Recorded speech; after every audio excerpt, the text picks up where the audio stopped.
The story begins with a grand castle, seemingly rising to the heavens themselves. The sun illuminated the vast green expanse. The man who was sitting in the chair told the girl who was kneeling before him that they had decided to recognize her merits in inventing the elixir of immortality, which prevents aging and death. She was the best doctor in the empire, and her name was Hecbu. Clenching her fists and lowering her head, with tears in her eyes, she said that it had finally happened. How many times had she suffered and fallen to find herself in this place? All this hellish suffering had finally ended. His Highness asked the girl if she had brought it. Hecbu, bowing again before the man, replied that of course she had. The man standing behind her addressed the doctor. He asked her family to consider it an honor that the medicine would be tested on the most noble body. The girls stood nearby and whispered to each other. One of them told the other that he was talking to an ordinary Easterner about family. Didn't she just abandon her family and move far away? She even heard that this vile family had gone completely bankrupt. Hukbu heard what they were talking about and thought, let those damn haters of the East talk whatever they want. The Empire's treasure is in a small chest, but it is simply priceless, and she needs only it. His Majesty turned to the doctor again and told her that she had said she wanted to make a wish in exchange for the invention of the elixir of immortality. The girl replied that she remembered this. Then the man asked what they should do. Unfortunately, they couldn't promise to fulfill this wish. Hecbu, very upset, asked what he meant, and a guy with a sharp longsword was already behind her. His Majesty said that when he thought it all over, he became uneasy. If he had allowed her to live, wouldn't she have been able to concoct the elixir of immortality for someone else? Hecbu, with sadness in her eyes and blood on her lips, thought about how she'd let her guard down. Even if she'd sworn otherwise, would he have been able to trust her?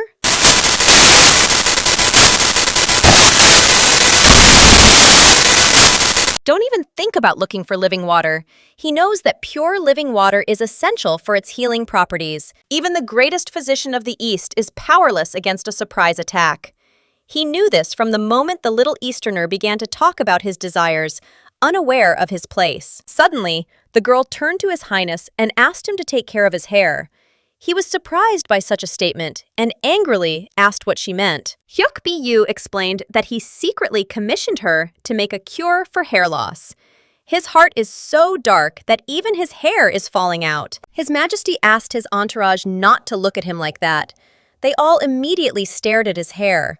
He exclaimed that he had no problems, and the girl said he would soon go completely bald. Moreover, yesterday she secretly met with the Three Kingdoms, and they were all interested in this elixir. Since she announced that she would represent him to the imperial family, she is unsure what action they will take when they learn that she has been killed. His Majesty became even more angry and asked not to tell him about this, because in this case, there would be a war. He started calling the girl names and, gritting his teeth, cast a contemptuous, malicious glance at her. It seemed this body had reached its limit. She thought that if she became a brilliant genius, things would be different. Perhaps she couldn't cope alone, and if only she weren't alone, if there were people willing to watch her back, then maybe everything would be different. Most likely, this life is no good either. Hukbu waved goodbye to everyone and said that she hoped they would all receive retribution for their actions. Before she died, the girl laughed and told His Majesty that the elixir was fake. It was dark in the room when the little girl suddenly woke up. She clutched the blanket and exclaimed that she'd failed again. Was she really going to have to live another 20 years? All because she'd ended up in her friend's favorite novel. Her friend, who loved stories about raising children, was willing to talk about the novel until her ears began to hurt. She talked about how stories about raising children were the best. One day, she woke up and found herself in that very novel. But she couldn't understand why she was in it and not her friend. The title of this novel about raising children in the Eastern style was quite intriguing. It was called The Local Doctor is Also an Excellent Cook. This is a story about Huk Kiwan, who has the ability to heal people with the help of cooking and various delicacies. This girl heals many people with her talent, and it's simply amazing. People admire her dishes when they try them. In the end, she even cures her father of the incurable, terrible disease that had been eating away at his entire life. In fact, the main character's ability had one big secret. Someone coughed nearby, and she immediately glanced straight ahead. There was a guy standing in front of a board with chalk in his hands who asked her to concentrate and not get distracted.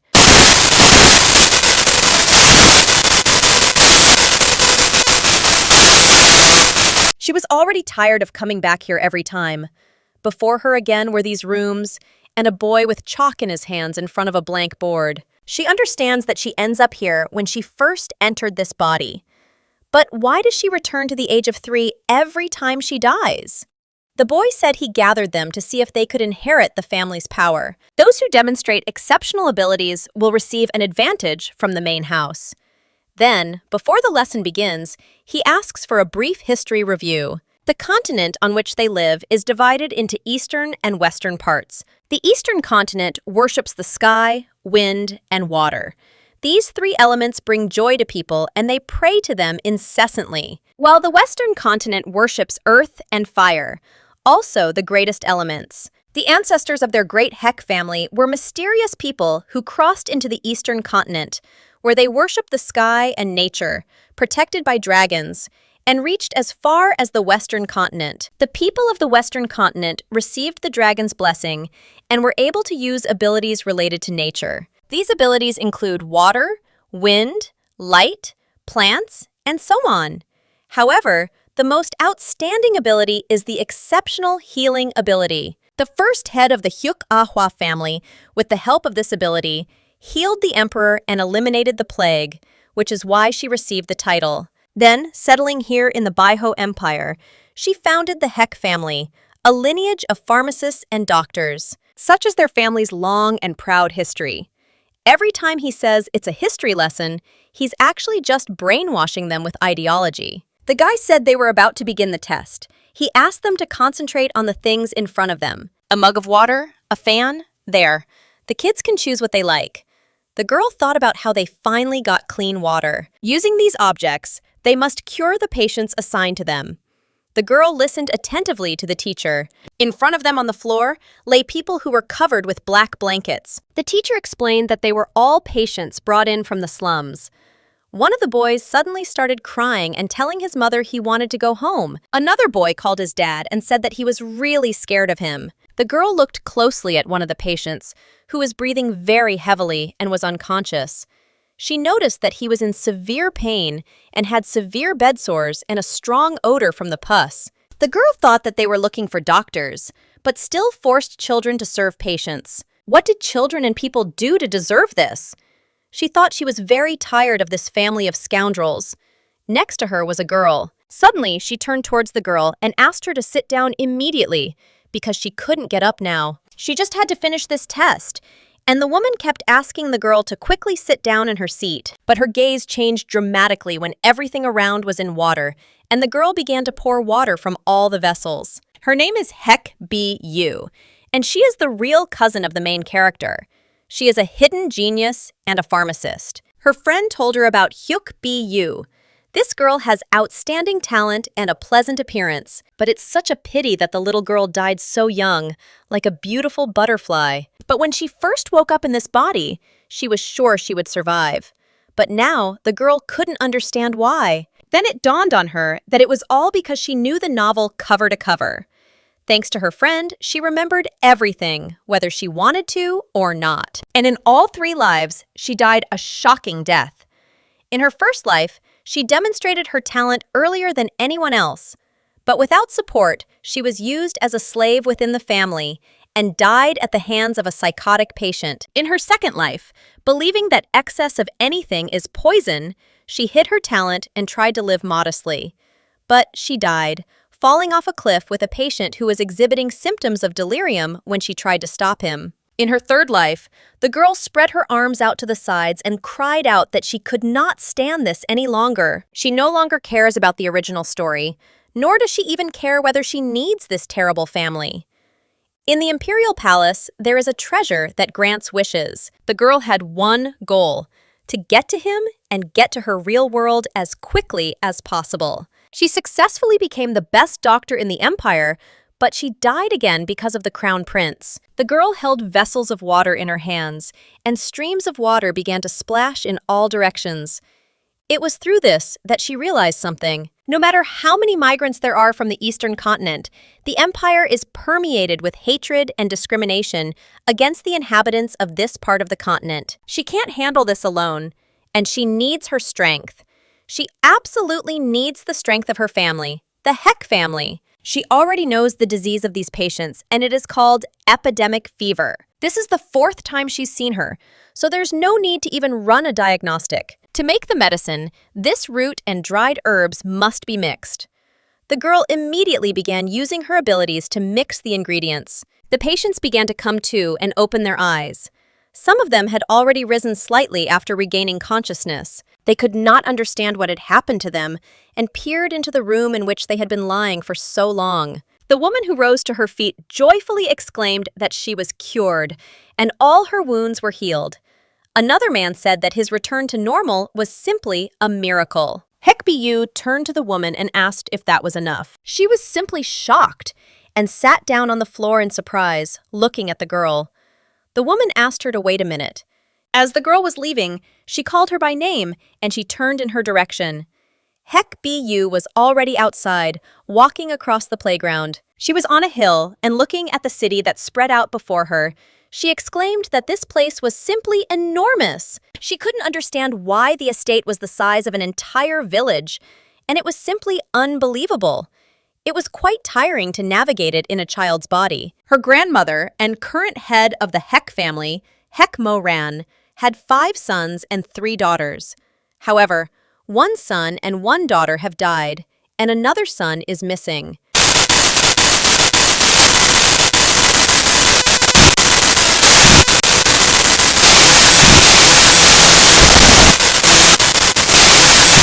One of these sons is her father, and the other one is the father of the main character, Huk Yang. When 3 sons, renowned as great warriors, fell ill with incurable illnesses, it seemed like a curse. The Huk family began to decline. The woman said the family needed a genius to lead it. That's why they constantly conduct tests in hopes of finding talent, and they recruit everyone, children of collateral families, illegitimate children, and those living in prison like her. But no matter how outstanding a person's performance is in the exam, it is impossible to attract the attention of the head of the family. The aunts, who have seized control of the family behind the scenes, secretly block information to eliminate competition for their own children. The same thing happened in her past life, and there's no point in going down the difficult path again. Better to surrender to the flow of the original story once again. The girl kept thinking about how Huk Kiwan was only 2 years old now. She realized Huk couldn't help her in any way. Then she had to continue and pave her own way. And the girl took her first step. On the path where the main character shines, she will remove some obstacles, scatter a few flowers, and quickly establish her as the head of the family. Then she will have the opportunity to enter the imperial palace again.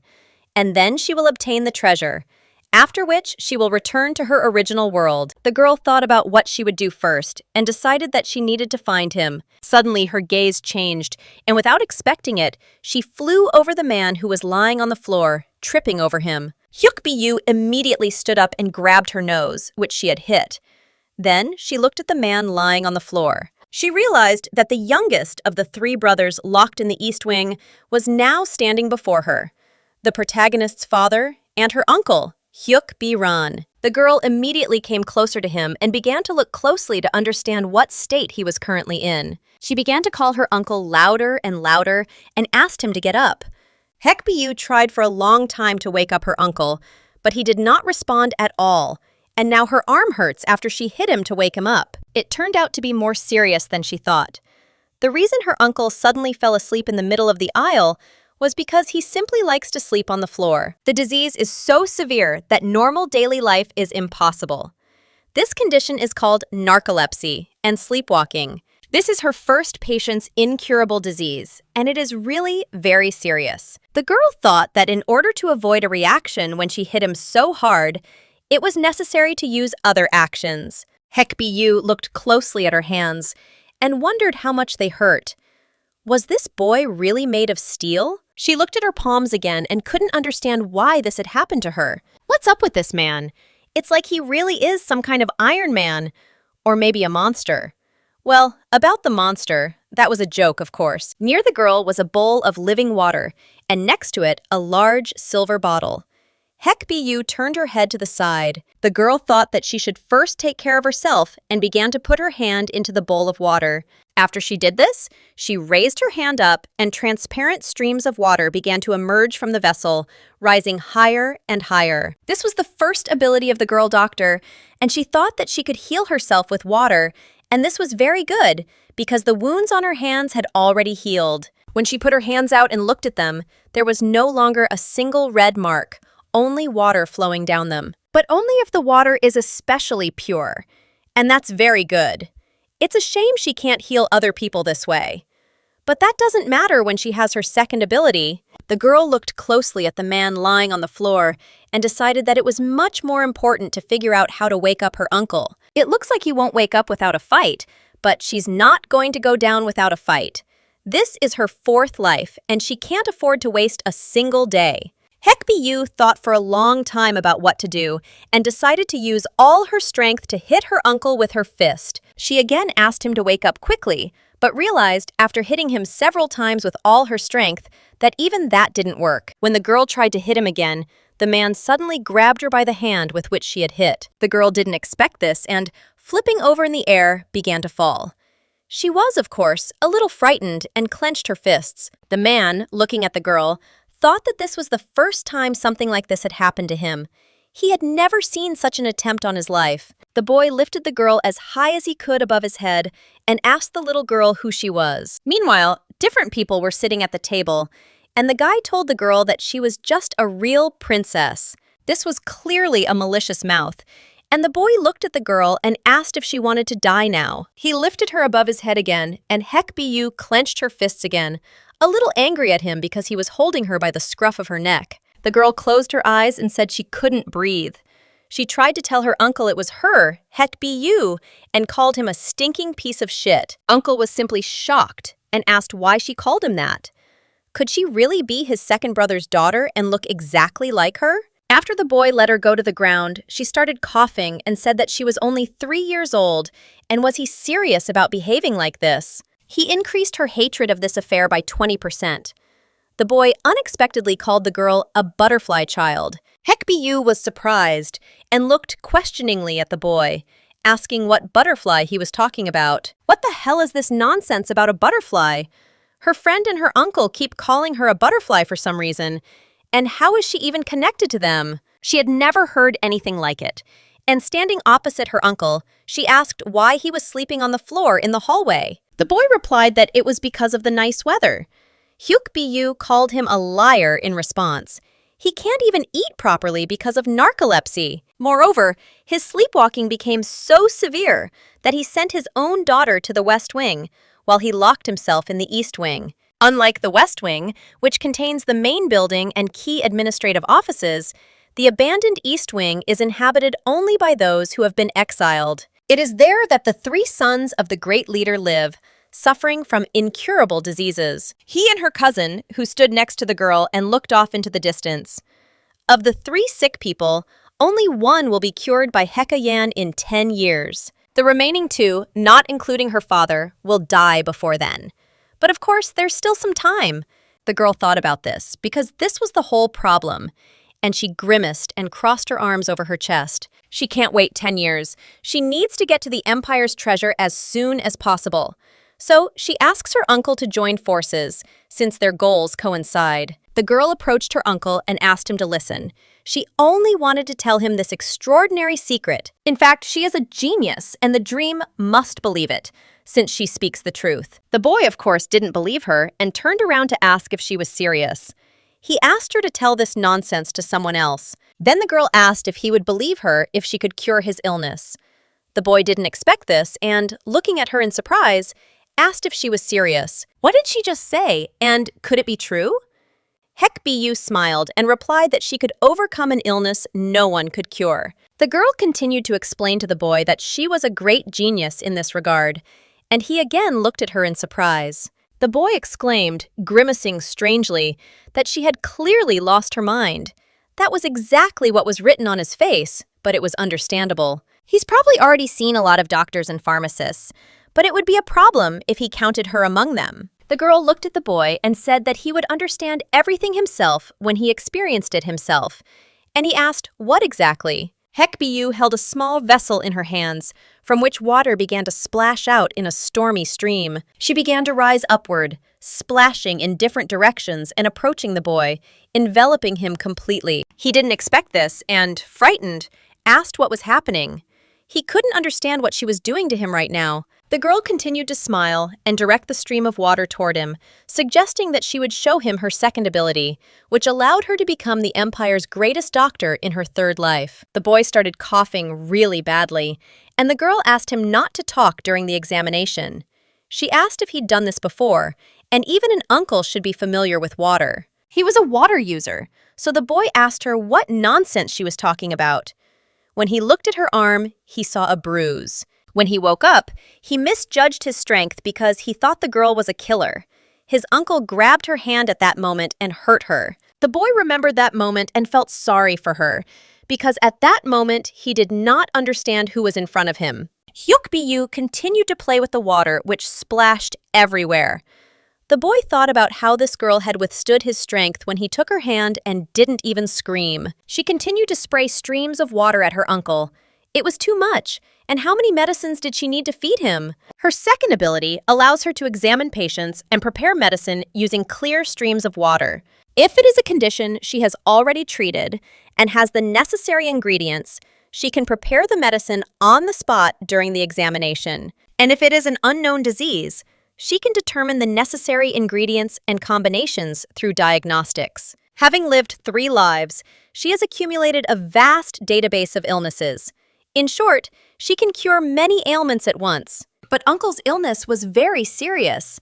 It's no wonder the original novel called it incurable. She needed to give him more medicine than someone terminally ill would. Luckily, the initial cure is quite simple. Given time and the ingredients, she can cure him. The girl continued to direct the streams of water towards the boy, and he looked at his hand with a surprised look. He was simply shocked and couldn't understand what was happening. The girl exclaimed that his illness was too severe, but he covered his ears and said he didn't want to listen to her. Huk Dewi asked why, since she was trying to make him feel better. It was strange to sleep anywhere, didn't he think so? The boy, clutching his head, said he just really liked to sleep and it wasn't a disease. If she had such an ability, she'd be better off in the main building than hanging around here. Hecbu decided this patient was very stubborn, but she was used to it by now. The girl approached the boy again and asked why he continued to deny it if he was actually sick. Can he even imagine how many patients she saw as a pharmacist and doctor? She had many, and she saw a wide variety of illnesses. They are all the same and came full of confidence and then left with nothing. The boy, still clutching his head with his hands because it was splitting and he wanted to sleep, said that he was indeed a patient. But he had no desire to hear his diagnosis. He kept repeating that he was tired of hearing that this damn disease could never be cured. The girl exclaimed that he would regret it if he didn't listen to her. The boy called her a problem child, and he had already told her he didn't want to listen. The girl chuckled in response and, looking at the boy, said that if he didn't want to, then he shouldn't listen. And he looked at her in surprise again. He asked why she had suddenly listened to him. Huk Dewi thought she would have liked him to side with her right away, but she hadn't expected it to work out that way the first time. My uncle has become very sensitive due to a long and serious illness, and it is enough just to see his face. The girl told her uncle that they would see each other again and was about to leave. The boy asked her to go to his father. Then he turned towards her and, pointing his finger at her forehead, asked her not to go to his older brother and not to complain about what he had done. Hecbu remained standing as the boy turned away from her and began to walk away. The girl began to count to 3 when her uncle began to stagger, and not even a few seconds had passed before he fell face down on the floor. She immediately approached him and thought about how her friend had said he looked like Sleeping Beauty. And surely Sleeping Beauty looks more like a stubborn uncle. Huk Dewi looked at her blue hand. She decided to let the bruise remain for a little while longer and take the medicine after all. She was standing next to her uncle and, looking at her hand, was thinking about something. Waking up brings not refreshment, but irritation and boredom.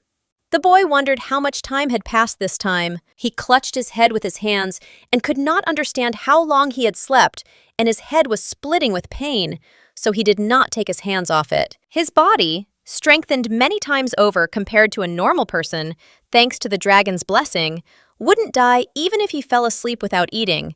But that's all. His time was wasted like trash, and his ordinary, boring, everyday life flashed before his eyes. Then, memories of time spent with friends and even time with his only daughter flashed before his eyes. Even little Ah Yan, who was once a baby, could now call him Daddy. Hecbu climbed on top of her uncle and continued to wake him. She asked him to get up. As if he slept there, his face would twist. Suddenly, the boy woke up and called her a brat, glaring menacingly at the girl. She was glad he was awake, but turned away from him in fear. He asked the girl how she always found him in such places. Hecbu replied that she had lived there for many years, and he thought she couldn't find just one uncle. The boy grimaced and exclaimed that even his elders left him alone when he was sleeping.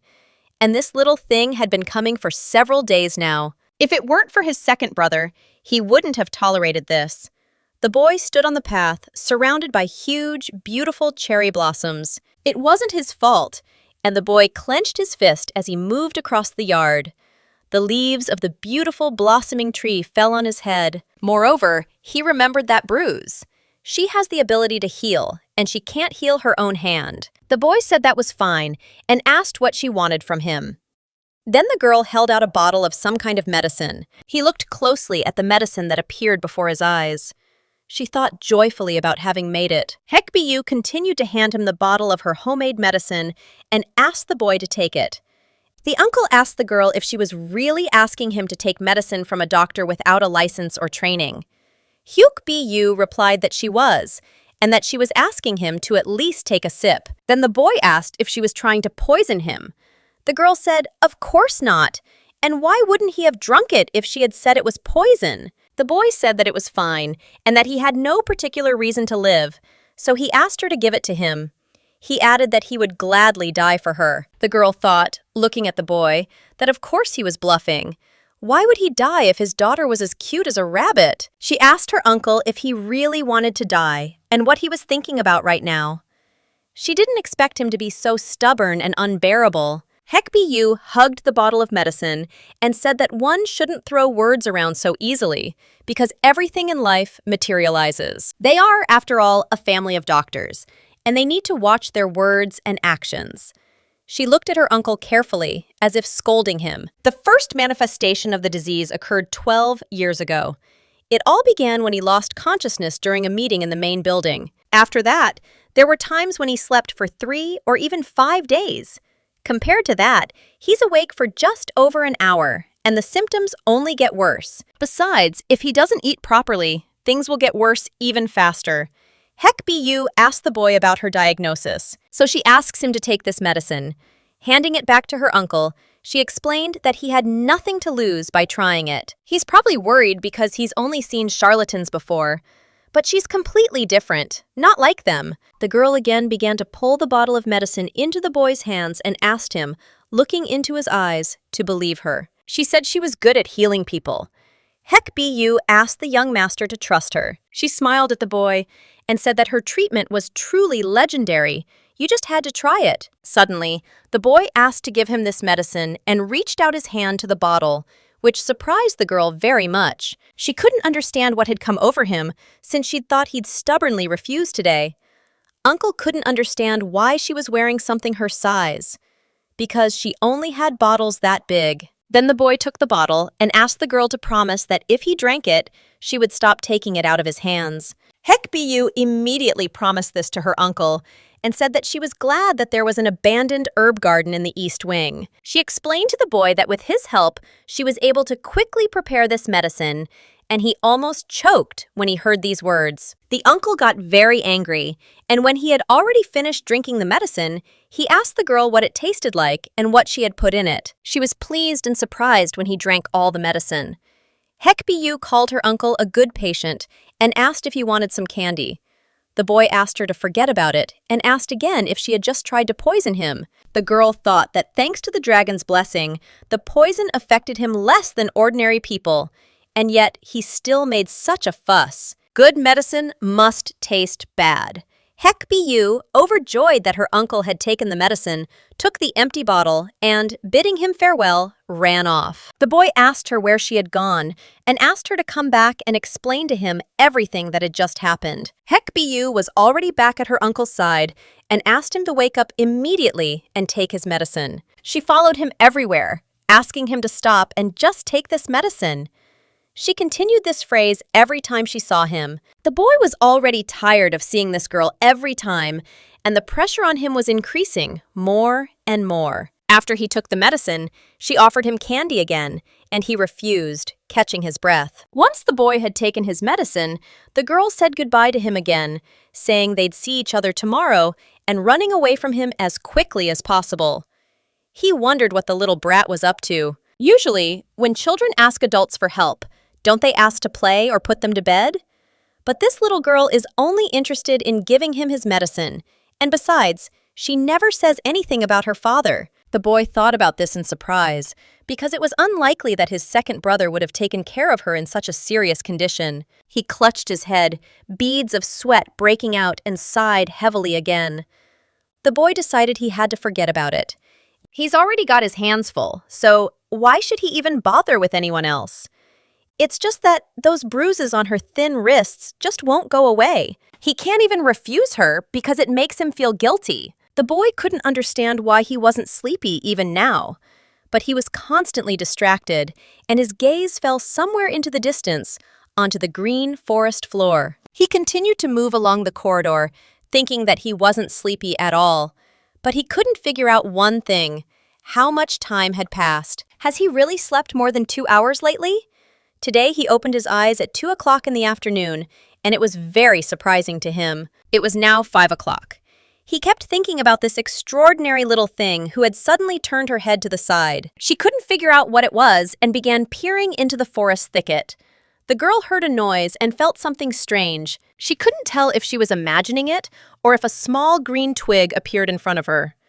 As she'd thought, finding good ingredients in the East Wing garden alone was quite difficult. Since they are a family of healers, herb beds are scattered throughout the East Wing. But they have been neglected for so long that they are completely abandoned. It's barely enough for a second dose, but after that, she'll have to go to the market for other ingredients. Hecbu continued to think about what to do, because outside the old Hek family estate, there was the building she needed. If she goes outside, she will find one of the 3 largest herbal markets in the entire empire. The girl persisted and decided she would need a bodyguard to leave the estate. She wondered if her uncle would come with her. He seems to be staying awake longer, at least for now, but she's not sure he'll be able to go to the market with her. In any case, her uncle should have noticed the effects of the medicine by now. While she was thinking about this, he was already chasing across the green meadow like an enraged, angry elephant. He ran very quickly and called her Little One. The girl, seriously frightened, began to run away from him as fast as she could. She ran very quickly and couldn't understand why he was here.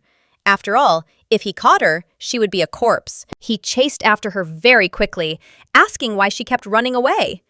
Hukbu was completely covered in sweat, quickly moving her small legs. She screamed. Her uncle was constantly following her, and she was very scared.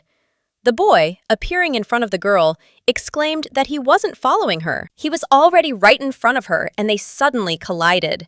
The uncle immediately lifted the girl as high as he could above his head. When she found herself so high, he said that this time he caught her without harming her, and was very glad about it. The boy continued to hold the girl in his arms, and she suddenly began coughing. When he asked what was wrong with her, she started coughing. The uncle released the girl onto the green grass and asked her how she was feeling. Hukbu continued to cough and complain about the difficulty breathing from running. He knows she actually has a healthy body. After clearing her throat, the girl asked why he suddenly wanted to find her. Then the boy approached her and asked, smiling happily, what she was giving him. The girl was very happy because he really did discover that the medicine really works. She began to shout joyfully, talking about how she had finally won his trust. She had won the trust of not just anyone, but the main character's father. This was significant progress for the girl, and things would go much easier now. Hecbu, looking her uncle in the eye, exclaimed that she was very happy and had told him so, and now she asks permission to tell her story. She looked her uncle in the eye, smiling, but he suddenly staggered and fell. The boy had fallen over again and started snoring. She asked him if he was really making fun of her by falling asleep at such an inopportune moment. The girl clutched her head in her hands and exclaimed that everything had only become much more interesting. That day, BU's screams echoed throughout the East Wing. It was a most inopportune moment, and Uncle had fallen asleep at such a crucial moment. They say if you're unlucky, you can break your nose by falling backward. Now was the time to fall asleep, but the girl didn't give up and decided she had no choice. She wanted to go with her uncle, but it seemed she'd have to go alone. She'll have to go alone to the home of the eldest of the 3 imprisoned brothers. There's another patient there, living in the West Wing. The western wing of the main building is home to qualified doctors and pharmacists, and the warriors who protect them. And then there are her cousins, the head of the family, and her aunts. Someday, she'll have to surpass them all. Hecbu thought that in order to confront them, she must first take control of the East Wing.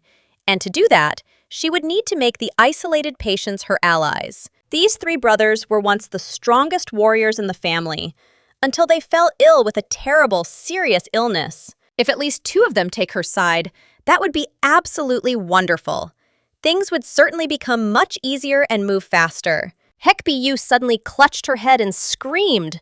She couldn't understand why she was bumping into things more often. The girl hit herself, grabbed her head with her hand, and opening one eye, asked the boy who appeared in front of her who he was. The boy stood opposite her and also looked at the girl in surprise, peering closely at her. Hecbu began to recall that tousled hair.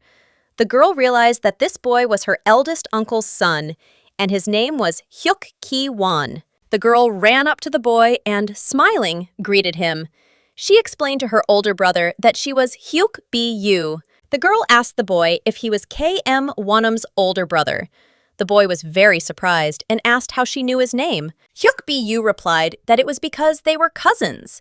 His dad was her dad's older brother, and she had come here to meet him. The boy couldn't understand why, and asked if she really came here to meet him and why all of a sudden. He looked menacingly at the girl and asked her not to say only that she had come here to start a quarrel. She didn't expect this, and the boy kept asking if she'd come because her father was sick, and she wanted them to bond over caring for them.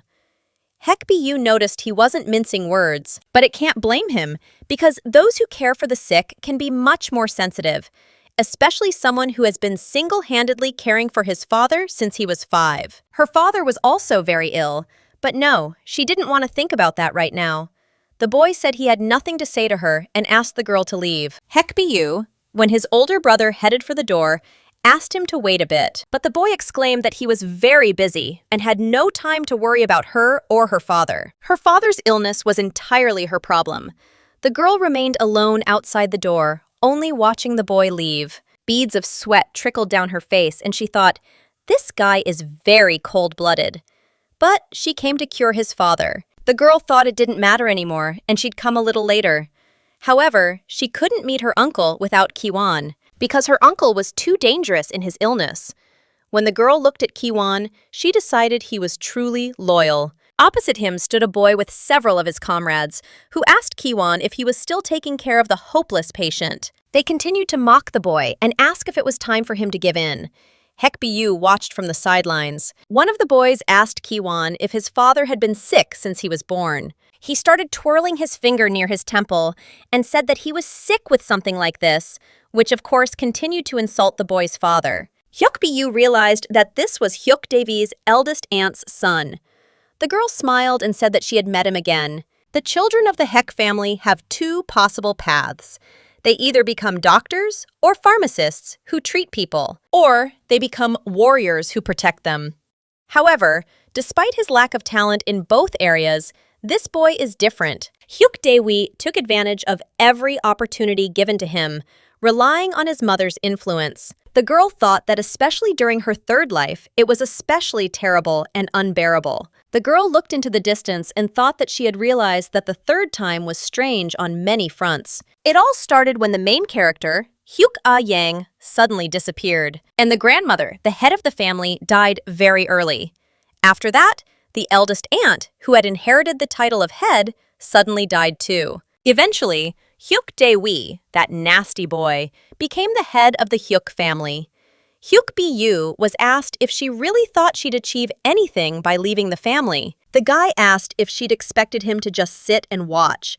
She was just his toy. The family, led by this scoundrel, interfered in her life at every turn. Unable to bear it any longer, she even devised a plan to destroy the Hek family single-handedly. But the Huk family was destroyed by someone else. It was destroyed by her cousin, Huk Bwan. In fact, Huk Kiwan was imprisoned very early for a brutal attack on Huk Dewi's gang. As a result, his uncle did not receive proper care and died quickly as his illness worsened. Later in the original novel, the main character consoled the grieving and regretful Huk Kiwan and eventually made him her ally. The girl kept thinking about how, in her third life, Hecbu had suddenly disappeared, and everything had gone wrong from the very beginning. Back then, she was too busy trying to escape her family to worry about anything else. But there must be a reason why the story changed significantly the third time. She'd have to think about this carefully in this life. She continued to watch Kiwan, who told the naughty boy to stop teasing him and disappear immediately. But he didn't let up and asked to just look at that face. He asked if the boy wanted to hit him and asked him to try. He decided to see how crazy the son of a madman could be. And with this phrase, he finally angered Kiwan. Huk Bu thought that leaving them would lead to disaster. She decided she needed to think of something quick. After all, in the event of a fight, it is absolutely clear that only Huk Kiwan, who has no support, will be punished. She can't let him go to jail again, and the girl started to get closer to the guys as quickly as possible. She was already there and, calling them idiots, asked them to wait for her future villainous older brother. His younger sister, the greatest doctor, was coming to save him. The girl was very angry and exclaimed that they were going to beat one boy as a whole crowd, and how was that even possible? The boys weren't expecting this and immediately glanced at the girl in surprise. She continued to say that if they beat him, she would tear them apart. The girl was showing side effects from running at full speed and was completely covered in sweat. Hecbu asked what was wrong with the little one. The girl standing nearby said she didn't know her. She is the daughter of Mr. Hecbu, one of the 3 brothers imprisoned in the East Wing. She heard that he once married a woman with purple hair. The naughty boy, when he heard this story, immediately turned towards her and asked if it was really true. It seems that today, all the children of the sick people gathered, and they continued to look at the girl who appeared so unexpectedly. Huk Kiwan looked at her and asked her to leave, as it was very dangerous here. The boy said he could handle it himself. The girl said, as he was about to leave, that she thought so. Her brother was kind, no matter how he pretended. Hecbu took the boy's hand and said she had a wonderful plan. Then her brother asked what she meant. The girl explained that she had decided to use this plan, but she asked him to close his mouth and move away. Hecbu said she'd count to 3 and already started counting. She hid her hand behind her back, holding some berries. Opposite her stood this scoundrel boy, and when she counted to 3, she threw in their direction what was in her hand.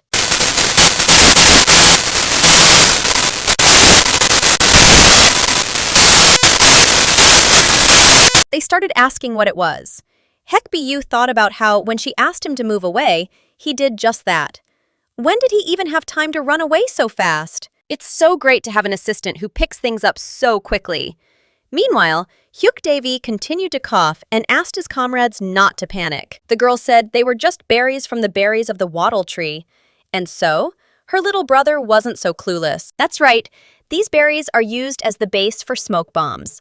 The girl silently called them idiots. She was sure they didn't know about it and continued to fiddle with the branch with the red berries.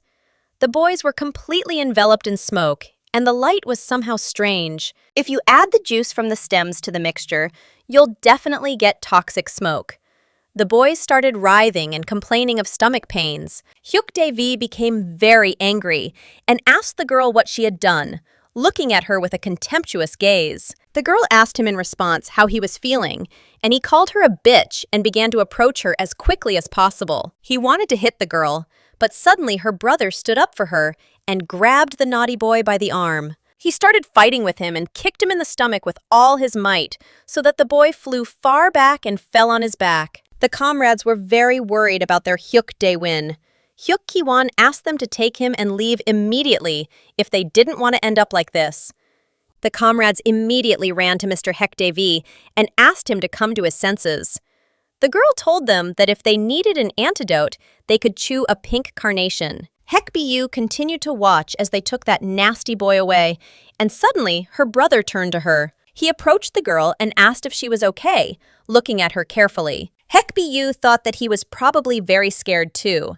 After all, he might look grown up, but he was only 9 years old. The girl decided she needed to calm him down, and she opened her mouth to speak. A trickle of scarlet blood began to flow from her lips. Huk Kiwan approached the girl and asked her not to tell him that she was feeling unwell too. He grabbed her shoulders and looked into her eyes, as if he was worried about her. The girl reflected that it wasn't that he was wrong. Technically, she had indeed inhaled some of that toxic smoke. Well, this level of poisoning is nothing. As long as she had clean water, the girl decided she could recover. He started wiping her face with a towel, and she asked what he was doing. Huk Kiwan explained that she had inhaled toxic smoke and needed to dry herself off first. Judging by the fact that she had different symptoms than those guys, and he asked if she'd been sick for some time, he knew something was definitely wrong with her.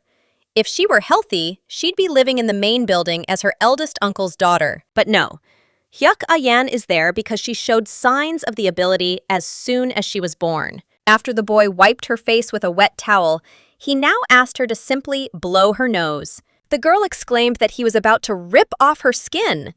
To his knowledge, this body could heal itself. After this, the boy and girl entered the room and sat down at a table opposite each other. Next to the girl was a container of some kind of liquid. Huk Kiwan asked the girl if she meant to say she had healing abilities. She was looking at the bottle of liquid in her hands. The boy said she had treated his younger uncle and that he seemed to be recovering. And she had been looking for him to cure his father. The girl replied that everything was exactly as he had just said. She thought to herself that everything would be simpler if her uncle weren't sleeping and was completely useless. Huk Kiwan said that he understood everything and said that it was hard to believe, but he just understood the whole situation. But even if that's true, he can't let her meet his father. The girl didn't expect this and asked why, her eyes sad. Could it really be that he didn't trust her skills? The boy, closing his eyes, told the girl that that wasn't the issue. He tried to explain that his father was currently going through a period of insanity and that it was dangerous for her to get too close to him. Madness is a disease in which only the hunting instinct remains, driving its prey to destroy everything nearby. Her eldest uncle, Huk Bwan, became especially dangerous because his bloodlust had become extremely intense. Hecbu heard he was a legendary warrior before he fell ill. He was also a master of lightning and could control thunder. Even the imperial court desperately tried to recruit him, but they failed. The boy exclaimed that his father's illnesses were divided into several stages. His illness is divided into a normal period and a period of acute insanity. During normal periods, he lives like everyone else. Everything happens as in ordinary, everyday life. But during periods of madness, he isolates himself in a cave. Therefore, he will allow her to meet him only when he is in a stable condition. The girl decided that if this was the reason, she simply had no choice, and that was very bad. But she still told the boy that everything was fine. Hecbu told her brother that she would come when his madness ended and began to get up from the table. When the girl started to get up from the table and go to the door, the boy asked her to wait a little. He asked if she would stay in his house then, looking closely into her eyes, and the girl immediately stopped. She didn't expect this turn of events and asked if he was serious. Huk Kiwan replied that he was quite serious and would keep an eye on her. The girl asked her brother if he still didn't understand something and that she wasn't some kind of sick princess. but he was sure she wanted to believe it. Huk Kiwan said he understood everything, and his father had denied it at first too. The girl said she was serious when she told him she was fine. Huk Kiwan began to explain that it was also dangerous for her to be alone. Huk Dewi would not ignore today's incident. He'll definitely come to take revenge on her, and he asks her to stay safe with him, especially since he's in her debt and can't leave her alone. Hecbu was very surprised by this turn of events and looked closely at the boy's hand. In his hand was a round white ball from which bright lightning emanated, illuminating the entire room. The boy said, smiling at the girl, that in fact he also had one ability, and it was a secret. In the Huk family, if a child shows any ability, or even a hint of it, they are typically raised in the main house. So Huk Kiwan hid his ability all this time to keep an eye on his father. The original novel said he was in prison. The boy explained to the girl that when they encountered Huk Devi's gang, everything would have been bad if she had not intervened. And if he had been punished for this incident, his father would undoubtedly have been very disappointed. Therefore, let her consider this as a manifestation of his gratitude, and he declares a truce and friendship to her. Besides, it would be better for her to live in his house. He explained to the girl that it was much better than living in a pigsty. Hecbu listened attentively to the boy, looking at him with a smile. She didn't understand, of course, what was wrong with her room. And then she found herself in this room where the boy had brought her. He prepared a variety of dishes and set the table.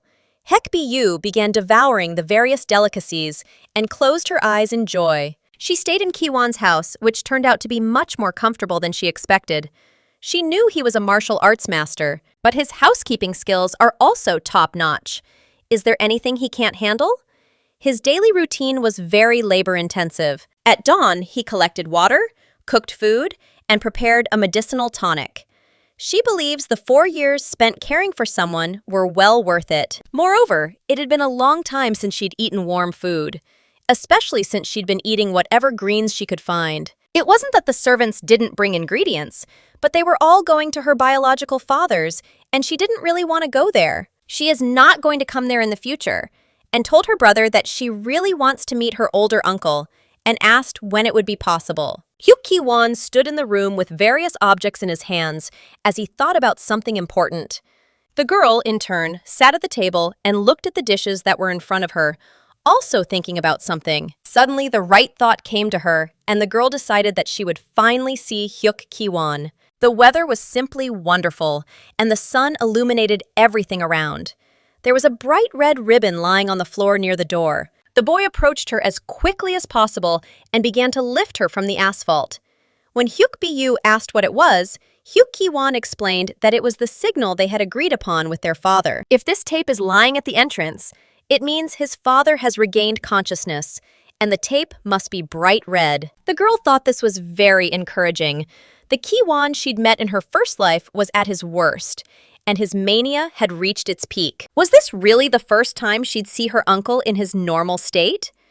The boy escorted the girl through the green thicket and said he thought her uncle was in the garden. They made their way through the forest thicket, tall, beautiful trees, and the boy said, pointing with his finger, that the man he saw was him. Huk Kiwan started calling his father from afar, and the girl watched him attentively from the side, her eyes wide. The man looked quite terrifying. His eyes glowed with a bright, blood-red light, and the girl stared at him with fear. She stood next to the boy, clenching her fists, and beads of cold sweat began to run down her face because she was a little scared and excited. Hecbu thought about this as she looked at the man, feeling with her whole being that something was wrong with his condition. The girl decided the situation was bad and they were in trouble. The boy, too, peered warily at his father. Hecbu realized that this man's gaze was unfocused, and this was very bad. They were clearly in danger, and the man was already approaching them to strike. Huk Kiwan immediately grabbed the girl in his arms and warned her to be careful. He arrived in time to hold her back when the man had already dealt a powerful blow and the petrified earth had split into many small pieces. The boy's father was in a frantic state and, clutching his face with his hand, asked the boys to leave immediately. At the moment, he was very dangerous and could kill anyone, even his family and friends who were near him. Huk Kiwan immediately grabbed the girl to protect her from danger at the moment when her father was already approaching her and wanted to take her by the shoulder. The boy grabbed the girl tighter and asked if she could attack with her ability. Hecbu replied that she couldn't. She's a healer, after all, and if she had the chance, she would have destroyed the crown prince. The boy asked why his mania hadn't stopped. Normally, it would have ended long ago, but he definitely left the tape at the entrance, and he doesn't understand what just happened to his father. The girl asked her brother to calm down a bit. She asked him to listen carefully, because to stop Uncle, they needed medicine. She needed time to make it. Hecbu asked how many minutes he could hold Uncle off. Then the boy asked her to ask how many seconds he could hold him back. Hukbu immediately asked, and Huk Kiwan replied, 30. The girl said, taking out her vessel with clean, transparent water, that this was quite enough and began to splash water in all directions. After the streams of water scattered towards the man, the girl thought that this ability was originally intended for inspection. The boy's father found himself in the very flow of water that surrounded him from all sides, as if enveloping him. When the girl continued to release streams of water on the man, she exclaimed that she could not hold him back for long. If only her ability had been leveled up a bit, and if Soyeon had been here, everything would have been much easier. The boy said that, frankly, he wasn't sure. He'd never in his life endured more than 3 blows from his father. Still, he continued to use his power and began to draw his weapon from its sheath. Huk Kiwan was completely enveloped in a brilliant purple light, like lightning. The boy explained that it was because she had bought him time that he had created this lightning. He simply had to try to harness this power. As lightning began to fly toward the man, he jumped back sharply, falling backward onto the ground. Huk Kiwan immediately flew toward him, drawing his sharp sword. When he tried to strike his father, he grabbed his sword with both hands, holding it steady.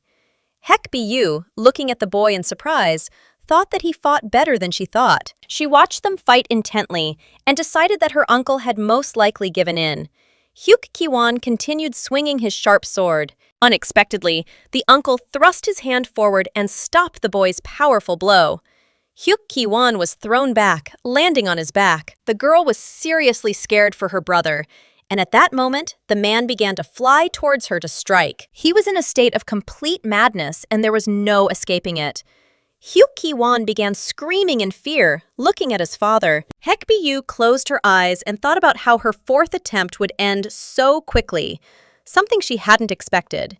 She'd even healed her uncle a little, so she thought everything would be completely different.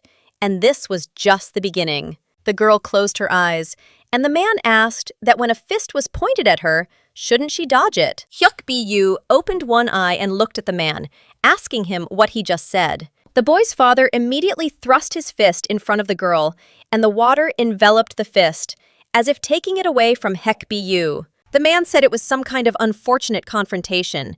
He just opened his eyes, and this happened. The girl didn't expect this turn of events and looked closely at the boy. When she saw her uncle standing before her, she was overjoyed. She wondered how he'd gotten here. He should be sleeping for another 4 days, and wasn't that right? The boy immediately called out to the little girl. He wondered what would have happened if he hadn't been here now. The boy clutched his head. It was apparently still splitting. To appear at such a critical moment, isn't it wonderful? Hukbu looked at him and thought about it. The boy smiled and exclaimed that he was the best. The girl couldn't understand what was wrong with him and saw a real narcissist in him. Meanwhile, the madman's fist was also tightly clenched and enveloped in streams of clear blue water. It was as if he were in handcuffs. The boy was saying that they might not realize it, but he was truly incredible. The madman was already next to the girl, and the shackles were already very weak. He appeared directly above her head, and the girl screamed in horror. Hecbu said it was very different from her water. Hers was made for healing, while this was for fighting. So that's why they say Huk Bwan is the family's chief water wizard. He continued to help the girl, holding out his hand. The boy was covered in beads of sweat because he wasn't doing everything well yet, and the opponent was really strong. Fighting your older brother when he can barely use his power. Water is more of a disadvantage against lightning. The boy asked the girl if there was any way to stop him. He explained that even he couldn't handle his older brother when he was insane. The girl replied that it was possible, and that the uncle needed to hold out for a while.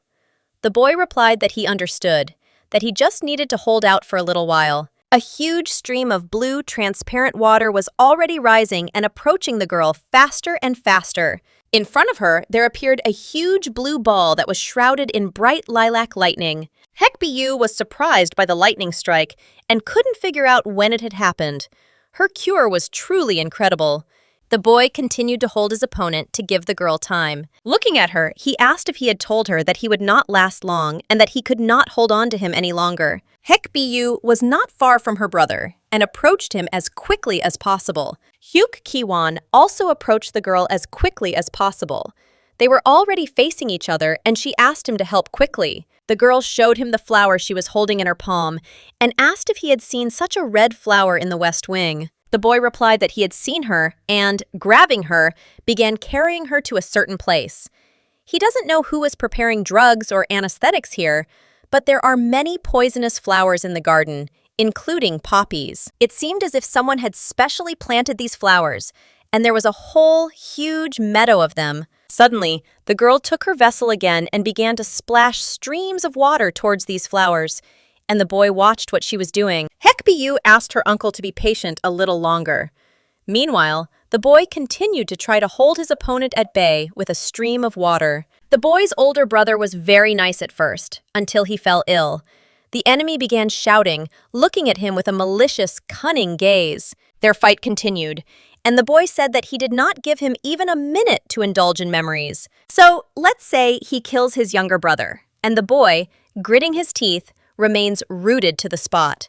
Thus, all the brothers eventually contracted these nasty diseases. It's just a disgrace to the entire Hek family. And on the other hand, how 3 of the head's children developed incurable diseases. And these 3 were martial artists, which could be a hint at the Hek family's downfall. This tragedy could have had a profound impact on the children as well. Who knows? Perhaps these diseases are hereditary, and that is why all the brothers and other family members are sick. While the guys were sitting at the table, someone suddenly started kicking down the door and entering the room. He asked them what they had just said, and they saw a mad Huk Bwan standing before them. He continued asking them what they had just said, and those sitting at the table immediately apologized to him. Leaving his daughter in the care of a trusted confidant and confining himself to the East Wing, he held little hope. He thought he would die in one of his endless dreams. The boy thought about how, when his brother was approaching him to strike, he saw a ray of hope.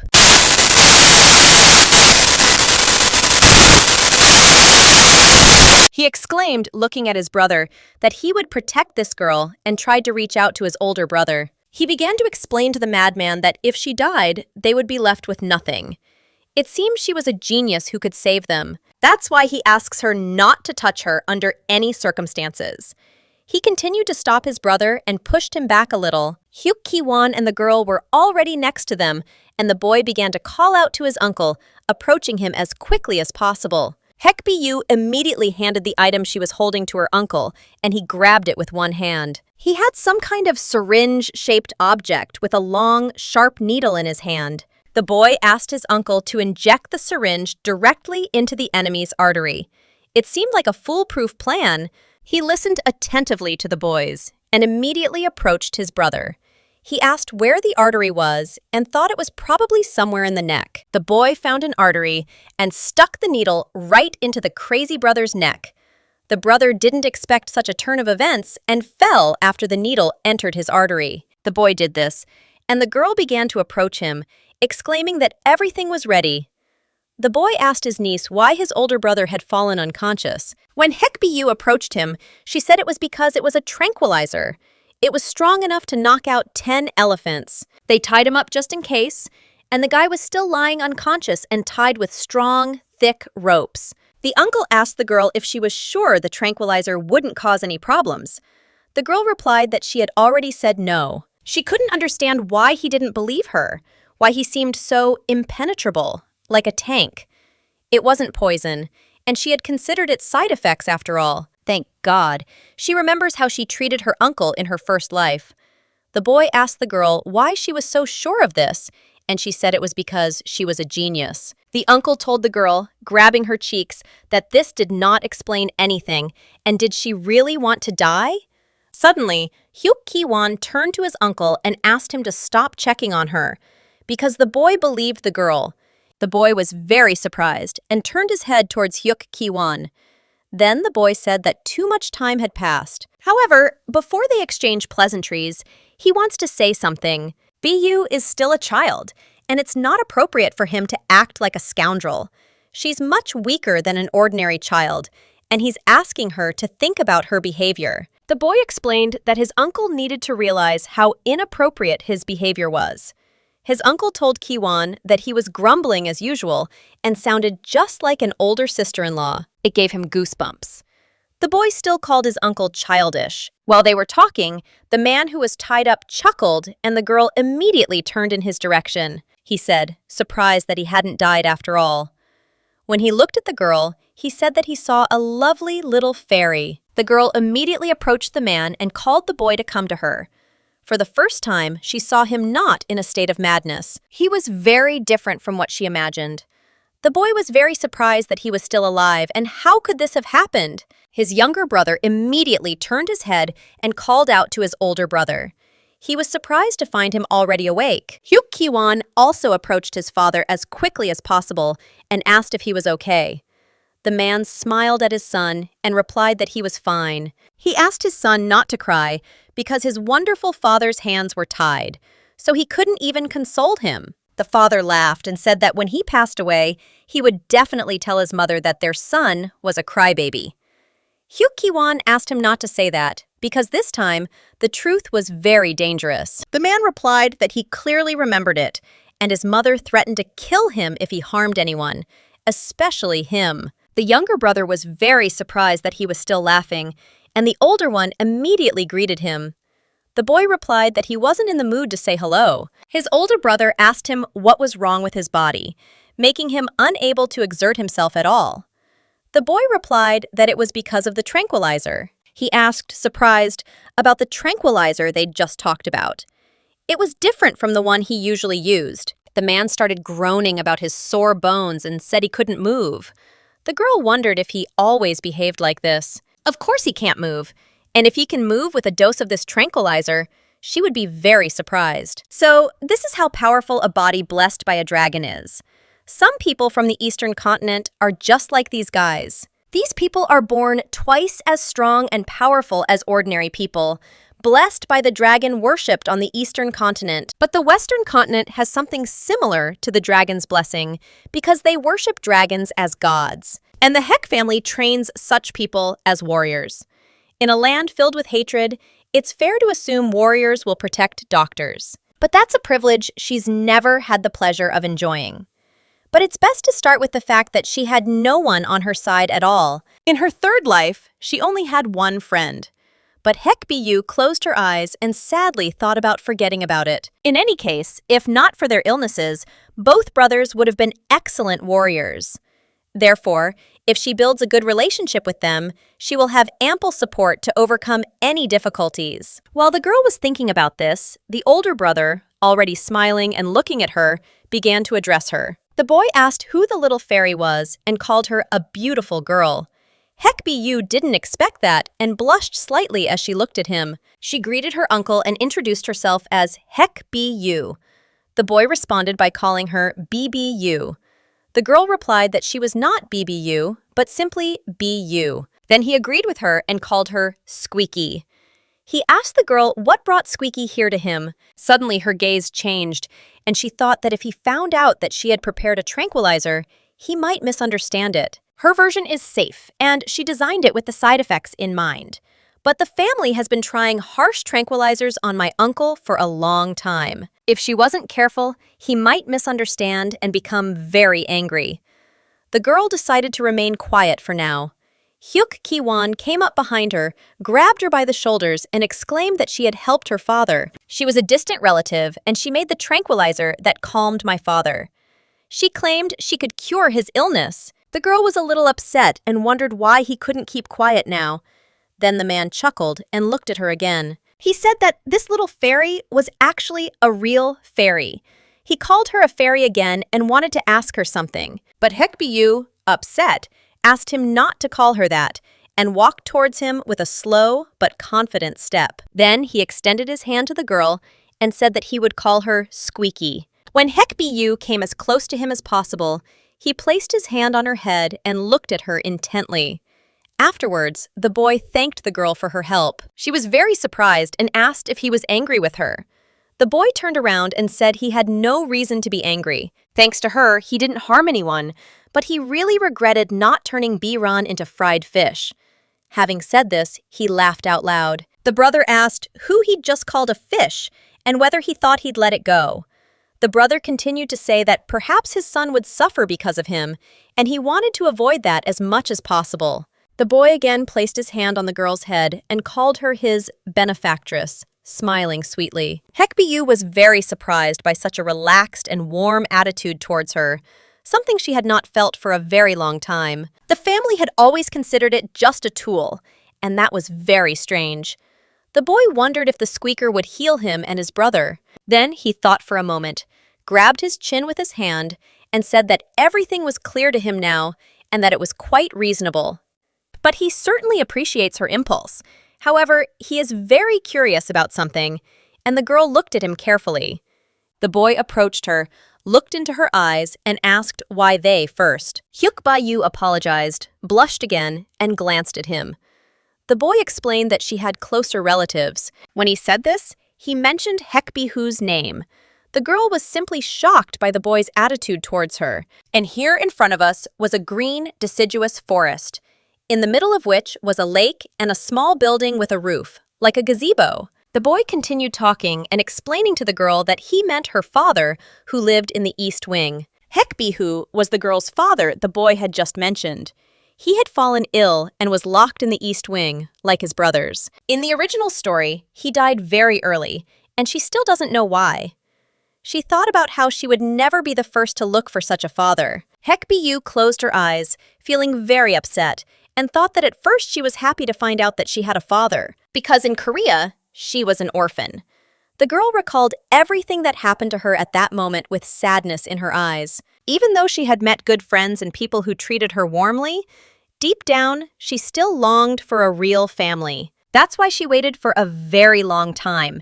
Even when she suffered abuse or was beaten like some kind of slave, she remembered how she sat in the corner, hugging herself and dreaming that her father would find her and that one day he would save her from here. She always dreamed that this was when she would finally have a family and be the happiest little girl in the world. But in her first life, she never met her father. In her second life, her desire grew even stronger, but even when she was falsely accused, she still didn't give up. The girl told her sister that she probably didn't deliver the letter to her father.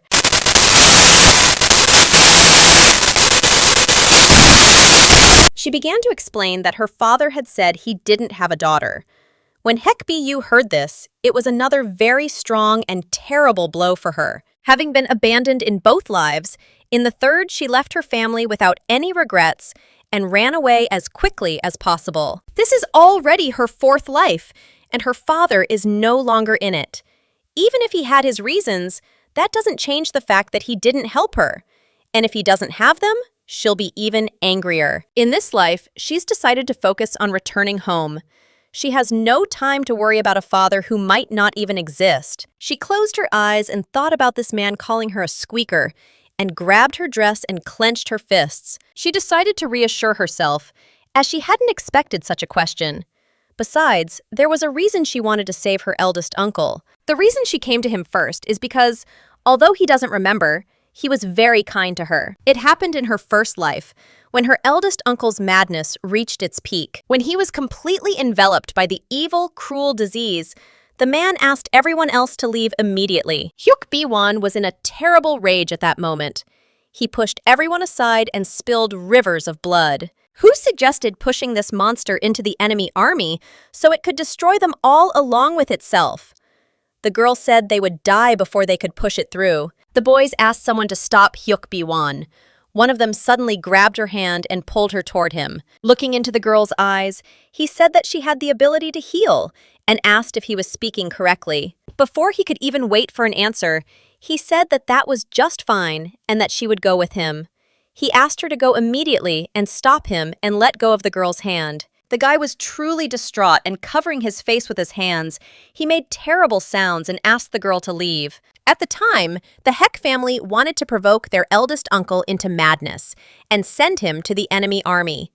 But when his madness became uncontrollable, they made her the scapegoat. The girl closed her eyes, and she was wounded.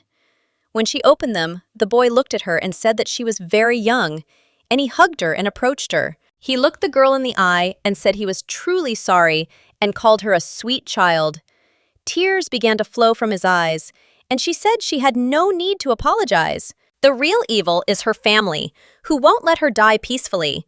But she still thanks him because he's the only person who will regret her death. Elder uncle is the only person who was truly kind to her, and she will never forget it. He asked in surprise if that was really true. She had ignored him in her last 2 lives because she simply didn't have the strength. But this time, she wants to help him at all costs. The girl smiled and said that she had already explained to him that he wouldn't remember this. The boy, holding his face with his hand, said that it was very strange and impossible for him to forget such a sweet and beautiful girl. Huk Kiwan told his father he sounded like a scoundrel when he said that. The second brother asked, "What about him then?" He looked at the girl and asked, what if they assumed that she wanted to see her older brother? But then, why was she looking for him? Huk Bu thought it would be awkward to say she wanted to recruit him as a bodyguard against her crazy older brother. Then she replied that it was for a number of reasons. The guy asked how it was. Just for a few reasons, a little annoyed. He's some kind of dessert, and for him, this is an optional but pleasant bonus. He should have gone to him, to his brother, first. Hecbu started coughing and said she'd developed a sudden cough, so he decided to avoid the question. The girl said to her eldest uncle that, let's say, everything will be all right now and she can heal him. The boy immediately replied to the girl that he was very grateful to her, even if these were just words, and was ready to listen to her and get treatment. But his brother approached him and asked if he thought all this was nonsense. He understands his feelings, because at first he thought so too. The younger brother told the older one that he really should believe her. He should believe the girl, because he woke up 3 days later thanks to Hecbu. The boy looked at him in surprise and asked if it was really true. The younger brother hugged him by the shoulder and smiling, looking into his eyes, said that this was so, and that meant that she was a real doctor. They were looking at a genius who had become the best in the city, even the entire country. The brother looked at him in surprise, deciding that the younger one was jumping to conclusions. He became too suggestible when he started sleeping all the time. How can he talk like that after all his long explanations? If their capricious junior speaks like that, then she really is different from the doctors they have seen before. In that case, he called her a squeaker again and said that she seemed to have a good understanding of how things were in this place, so he asked permission to ask her. He wondered what she wanted in return for saving him. Huk Bu thought it was as expected, and her uncle was straightforward. He even noticed that her kindness wasn't based on altruism. The girl remarked that she'd like him to do one thing now and pointed. She asked the boy to be her bodyguard and take her to the herbal market. This was her wish even before she came here. Hecbu explained to the boy that she had formed a bond with the future warriors. Now it was time to move on to the next step. She thought to herself that she was already on her way to becoming the greatest doctor, and that this was simply brilliant and wonderful. The boy told the girl he was afraid it might be difficult. Huk Bu asked what he meant. She wondered why, and the older brother explained that because the younger one and he had been isolated for a long time, and there were cases when they harmed others. They were simply all forbidden to leave. The girl hadn't expected this and was seething with anger and such an unexpected answer.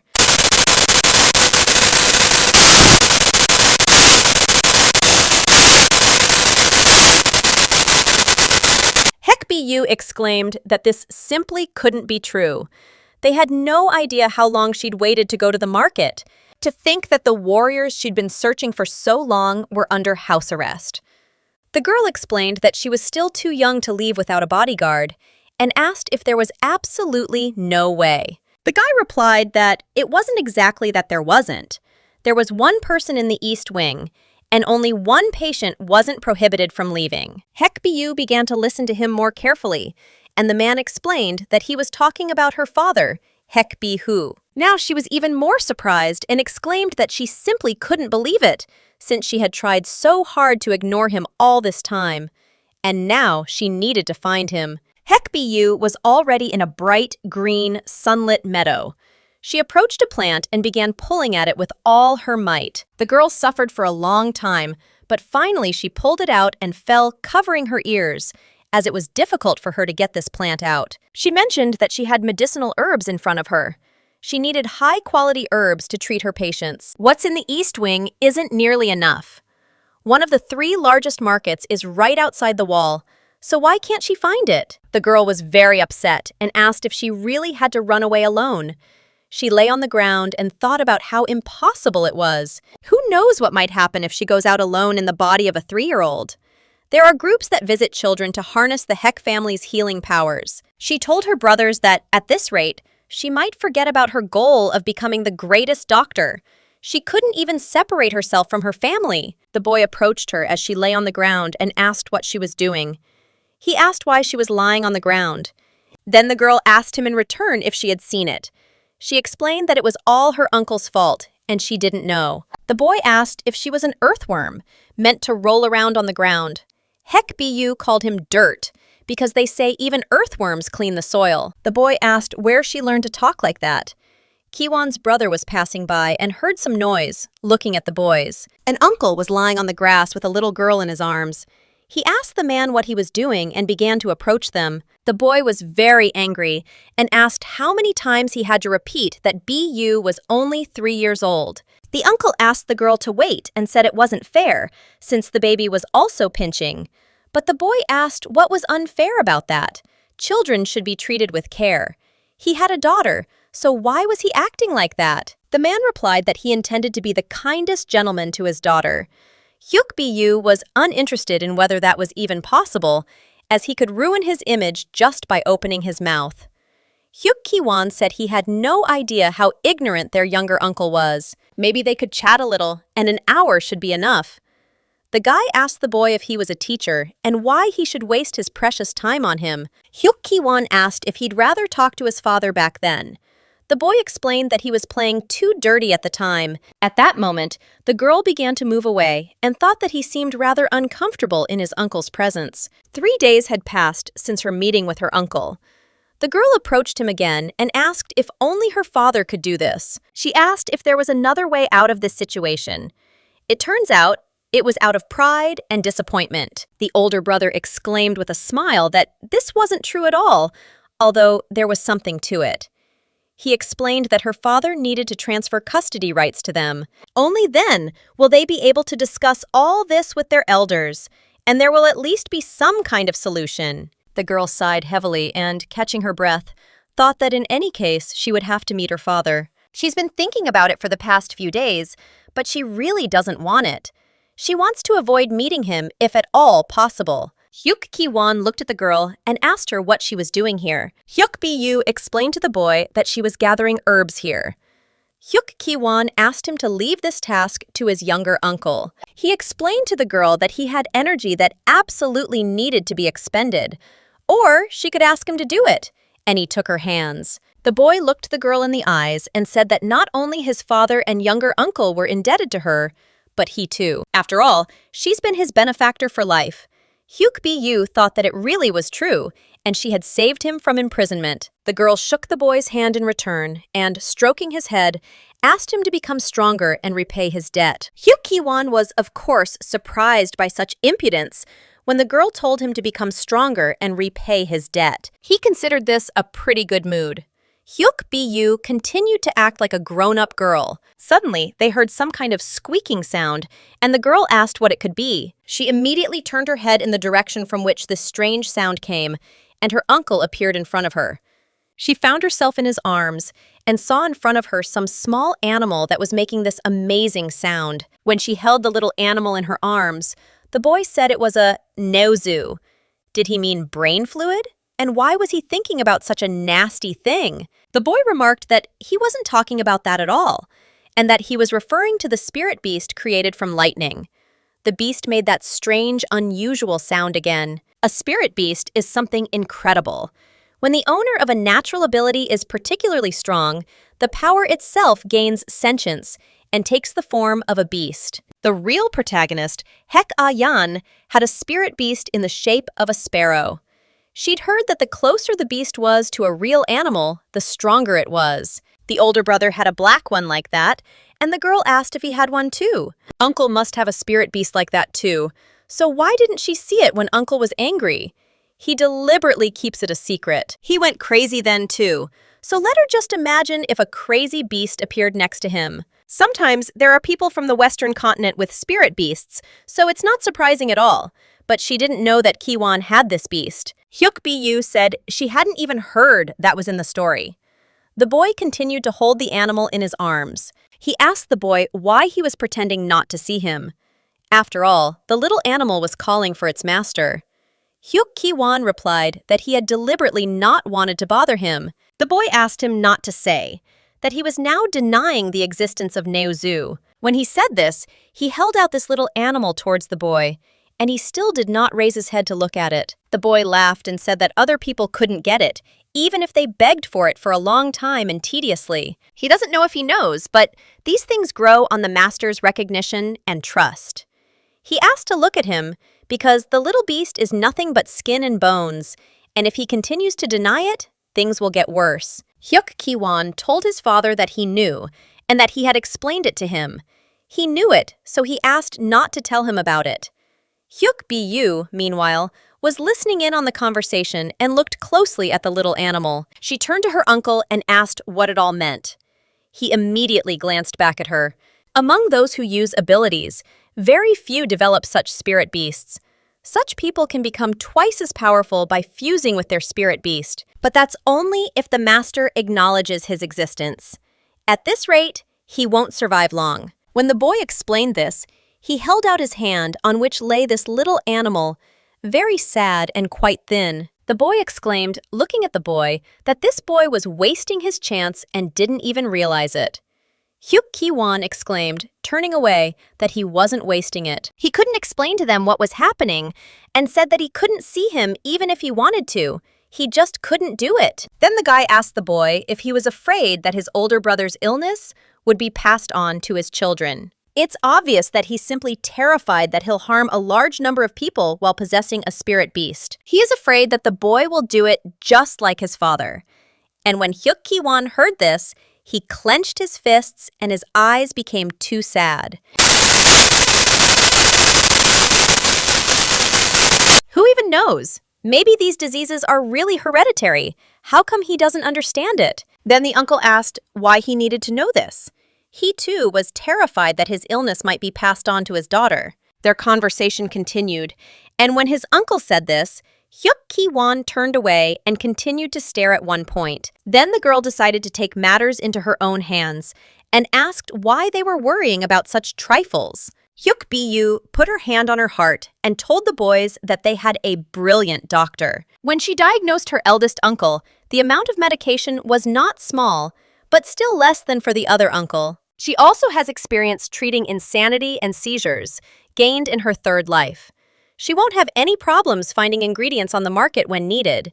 She can also improve this body's skills in the process of medicine making.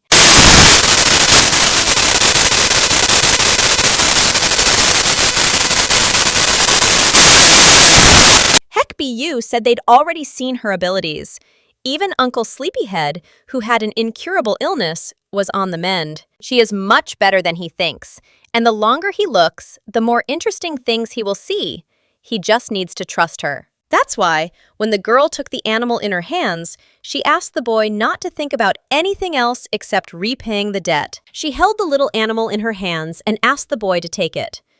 Huk Kiwan looked closely at the small orange lump lying crumpled in her palms. The girl continued to ask him to take this animal and said that there would be nothing wrong if he took it. As far as she remembers, Huk Kiwan will become gloomy due to his father's death, but he will not suffer from madness. Even if this happens, she will definitely cure him, and she is completely confident of this.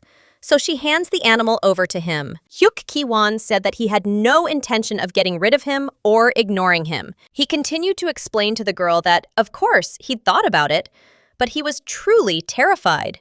He even wondered why he'd appeared when he really didn't want it, and his uncle was right.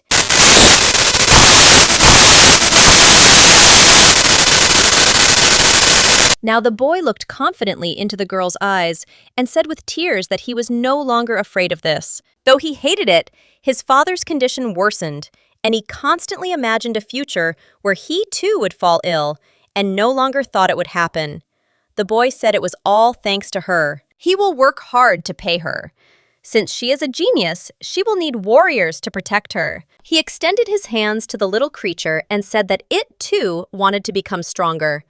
He had been a bad master, and he hoped it wouldn't disappear now. When he took the little animal in his arms, with tears in his eyes, he said that now he would try not to turn away from this little one under any circumstances. He looked into the eyes of the little animal and said that he would not leave again, and the fluffy one also looked at him attentively. In the original novel, there was a line saying that the spirit beast and the ability user are life partners who are closely connected. In his past life, he denied the existence of his partner and eventually got rid of him with his own hands. She wondered how that boy Huk Kiwan felt then. In any case, it's always gratifying to see a patient overcome difficulties and recover, even though her brother isn't actually sick. There were times when this was the only solace in this terrible world.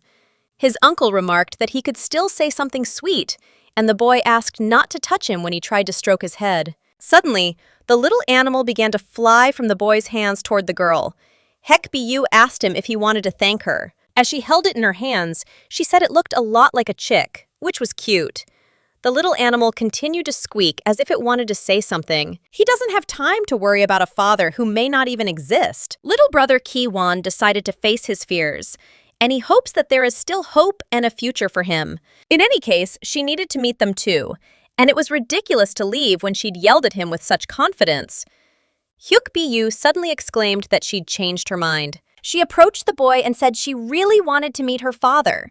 This was also a surprise for them, and they stared at the girl in surprise. Hecbu continued to stand with her head down on the green, sunny meadow, and closing her eyes, caught her breath. She noticed when she opened her eyes and looked at the two of them that they both looked very surprised. She barely managed to stop them from taking her there, and she headed across the bridge over the stream herself.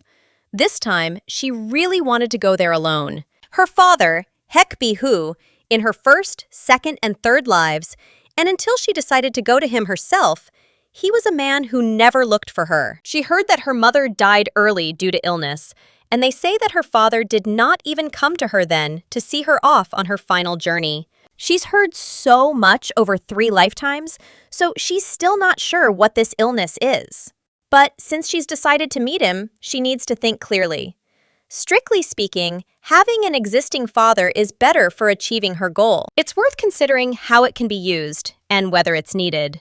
She'll come and offer a contract, and she'll treat him simply as a business partner. Thinking about this, the girl said that this was all because she didn't really need her father and she didn't want to see him before. Walking through the abandoned East Wing, from any end one could see a beautiful cherry blossom tree in bloom, and there was a person underneath it. The boy was very thoughtful and sat under the branches of a blossoming sakura tree, looking into the distance. He seemed to merge with this nature, and when the girl approached him, he called her a sweet, beautiful child. Looking into her eyes, the man asked who she was. Huk Bu replied that she was the daughter he had left behind in all 4 of his lives. This man was her father, and she had a lot she wanted to tell him, but before that, she wanted to call him that at least once. The girl bowed to him and said, "Hello." But she didn't call him her father, but simply called him uncle, being upset and a little angry at him. It's an understatement to say he's angry. She's never seen him or felt his care in all her lives. It should be said with obvious displeasure, but she came out a bit too softly. The man looked at her with interest when she called him uncle, and then looked at her even more closely. When he stood up, the girl looked at him in surprise. He said he'd ask her again who she was. Huk Bu was very surprised by his height. She lost her temper and called him uncle, but it seemed there was no room for jokes anymore. In this life, she needs to befriend this man. And when he stood in front of her, asking this question, the girl replied that she was his daughter. The man was very surprised to hear this and asked what she had just told him. Hecbu replied that she had said that she was his daughter. Then the man, clutching his face, said he didn't have a daughter. The girl thought he was starting with such an unpleasant remark, but now she understood everything, and his illness erased all his memories, which is why he did not remember her. His memories of his parents, friends, cousins, wife, and even her were completely erased from his mind. Her father's illness, in its terrestrial equivalent, is Alzheimer's, a condition in which memories are erased and episodes of mental fog become increasingly frequent. She only realized this in her third life, but now it doesn't matter. Huk Bu said she's not angry if he doesn't remember her, but if he brought her into this world, then let him at least take responsibility. And the man stood in front of the girl, looking attentively, crossing his arms over his chest and listening to her. He said he understood everything, and it seemed someone had said that he was married. Therefore, it could be true that she was his daughter. The man lifted the girl into the air with one thought and asked why he should believe this, looking at her carefully. Hecbu realized that it was the power of the wind, and her eyes were very surprised, because this is exactly what her uncle was talking about. It was her father's ability, and at that moment, the boy wondered why she was asking about it. Huk Bu answered the boy that she had never seen it. Then he asked how she'd lived all this time without knowing this, and whether such a thing was even possible. The girl considered this at that moment. Uncle mentioned that he had a very bad headache, and why he and not his older brother. Hecbu asked if Uncle had gone into seclusion, claiming he hadn't fully stabilized yet. Moreover, she felt uncomfortable being around this man. She felt as if he could see right through her. She asked if he would tell her or not, or if she should just leave. The boy asked her to stay and promised to tell her everything. He explained that, first and foremost, her father controlled the wind, and he's incredibly strong, equal to his brother, or even stronger. Right now, he lives alone at the far end of the East Wing and rarely ventures out. He might not even recognize her, and her mother might not either. But at least he knows he was married and he just can't remember. The boy leaned over to the girl, and when she asked what was wrong with his illness, he simply grinned and didn't know what to say. Then she asked him if he knew anything about his illness. The boy's expression changed slightly, and he grabbed his head with his hand, as it was splitting very badly, and he said that he didn't know. He asked to meet him personally, and the girl was now right above the head of her father, who controlled the power of the wind. Hecbu thought that she would be surprised if she didn't know about his incredible ability, and she glanced off to the side. The girl noticed the pond and was surprised to see a pond in such a place. She was delighted because she could use it now if things went south. The man asked her if she was saying that she was his daughter and said that she was not at all like him, but was saying such things so shamelessly. Huk Bu said it was because she was the spitting image of her mother. She too was surprised when she first saw his portrait. The man remarked that she wasn't the first to spout such nonsense. He seems to be made ridiculous by his pathetic, ill state. And now they're even dragging children into their scams. The man continued to say that he didn't care why she came to him because he was not her father. Then the girl approached him and called him trash. The man asked her if she wanted to fall into the pond, and she called him trash again. The girl said he would definitely regret it.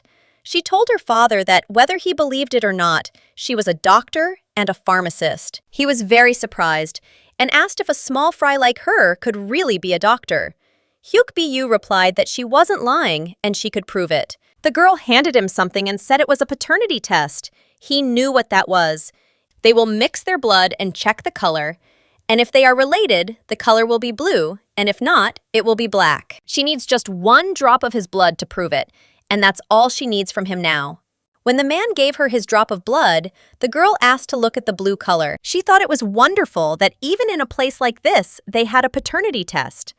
Because of the problems with illegitimate children, such tests were more common in noble families than on Earth. The father mentioned that such things were easy to fake, and the girl exclaimed that it wasn't fake, and he could go out and check it himself. He could easily tell whether it was fake or not.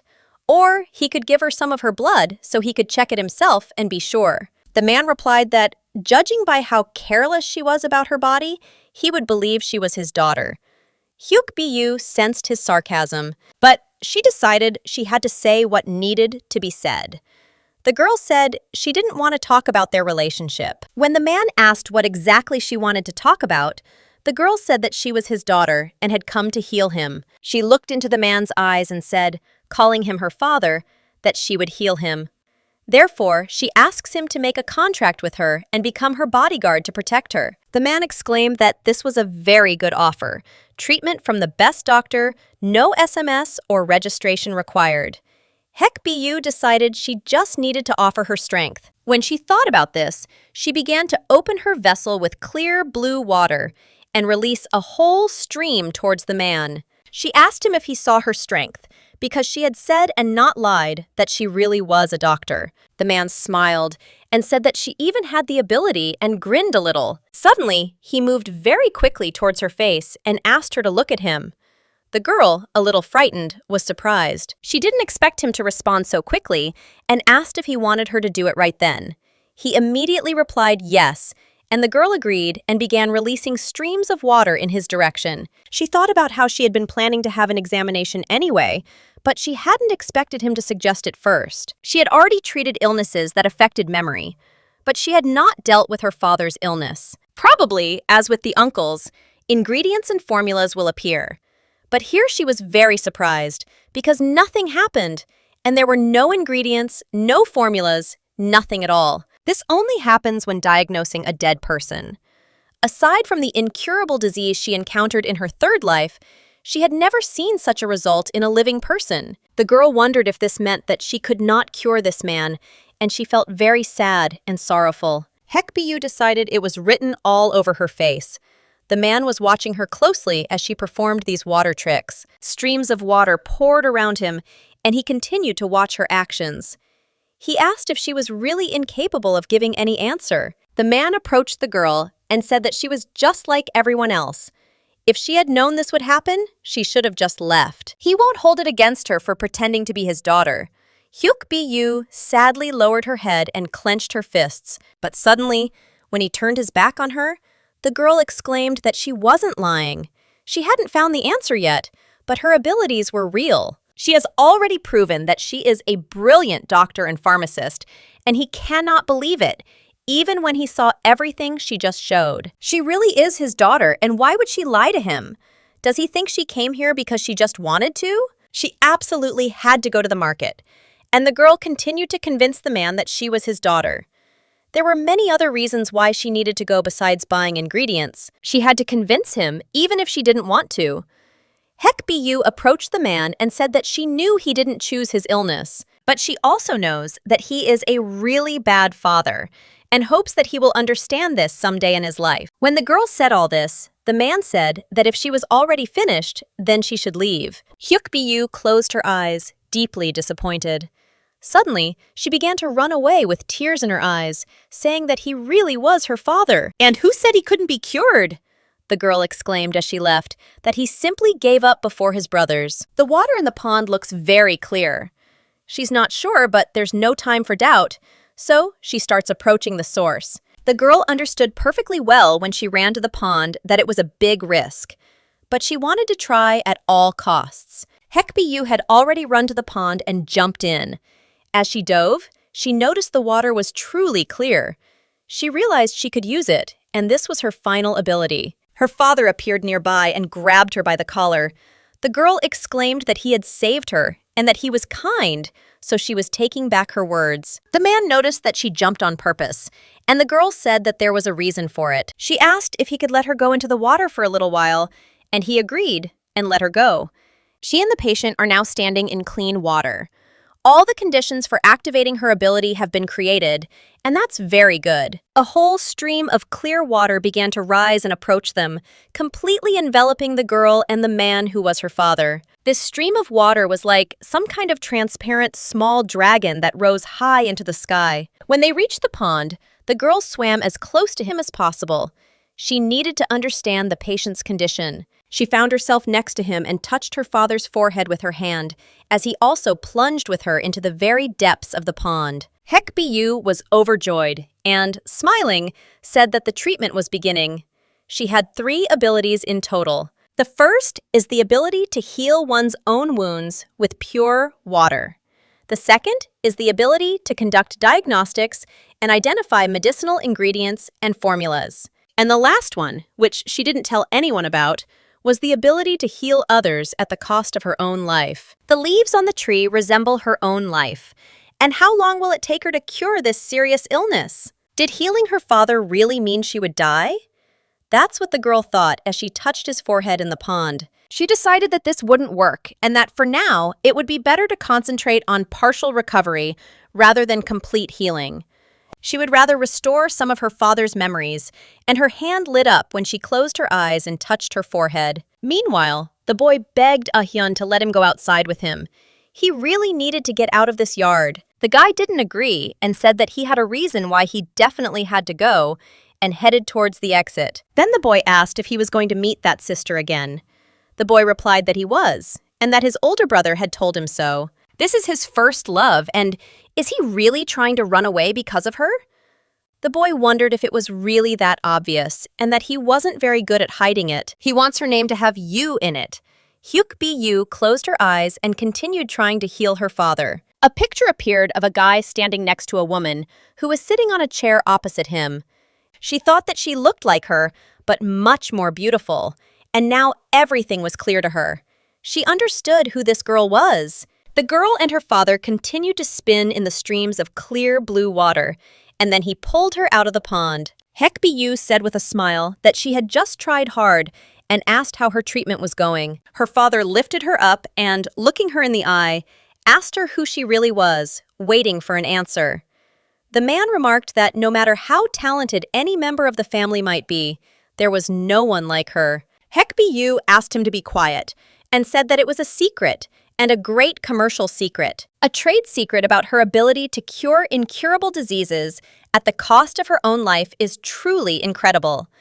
If her ability is revealed, she'll be in danger, so it's a secret. She had only used this ability once a long time ago, and never thought she would be able to see her mother's face. After all, she hadn't even imagined him, and yet there was one disturbing detail. When memories of her mother were restored, her father's consciousness temporarily clouded. So it's highly likely that her father didn't see these memories.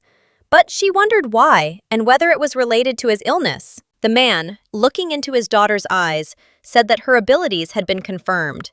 He asked why she had proven her abilities. Then the girl pointed her finger towards the townhouses and said that she was going to go there, to the main building of the Hek family. She wants to be accepted there and doesn't want to be abandoned as an adult. So she'll do everything she can to get there as soon as possible. The man listened attentively, and the girl added that it was both a pact and a deal. If he helped her, it was highly likely that she would cure him. When she grows up, she'll be able to heal him more effectively. If she truly returns home in this life, this body will no longer be of any use. Before returning, she could use the treasure to spend the rest of her life. This way, she could cure her father's illness. So she asked him to become her bodyguard and help her achieve the goal she was now striving for. The man asked the girl her name. When she said she was his daughter, he asked her to state hers. The girl smiled happily and said that her name was Hecbu, and he looked closely into her eyes. The man said he'd met countless doctors and pharmacists in his life, but she was the first one who truly made him feel better. With the help of such a young doctor, he feels as if some spirit has possessed him. She clearly has talent, and that cannot be denied. Hecbu, looking at her father, thought that his illness had only eased slightly, while the symptoms would continue to manifest. Since he was already going to forget everything, the girl thought it would be a good time to have a little casual conversation. She explained to her father that she actually came from another world. He asked if she had been sent here because of an illness, and the girl replied that she wasn't sick and that her abilities were real.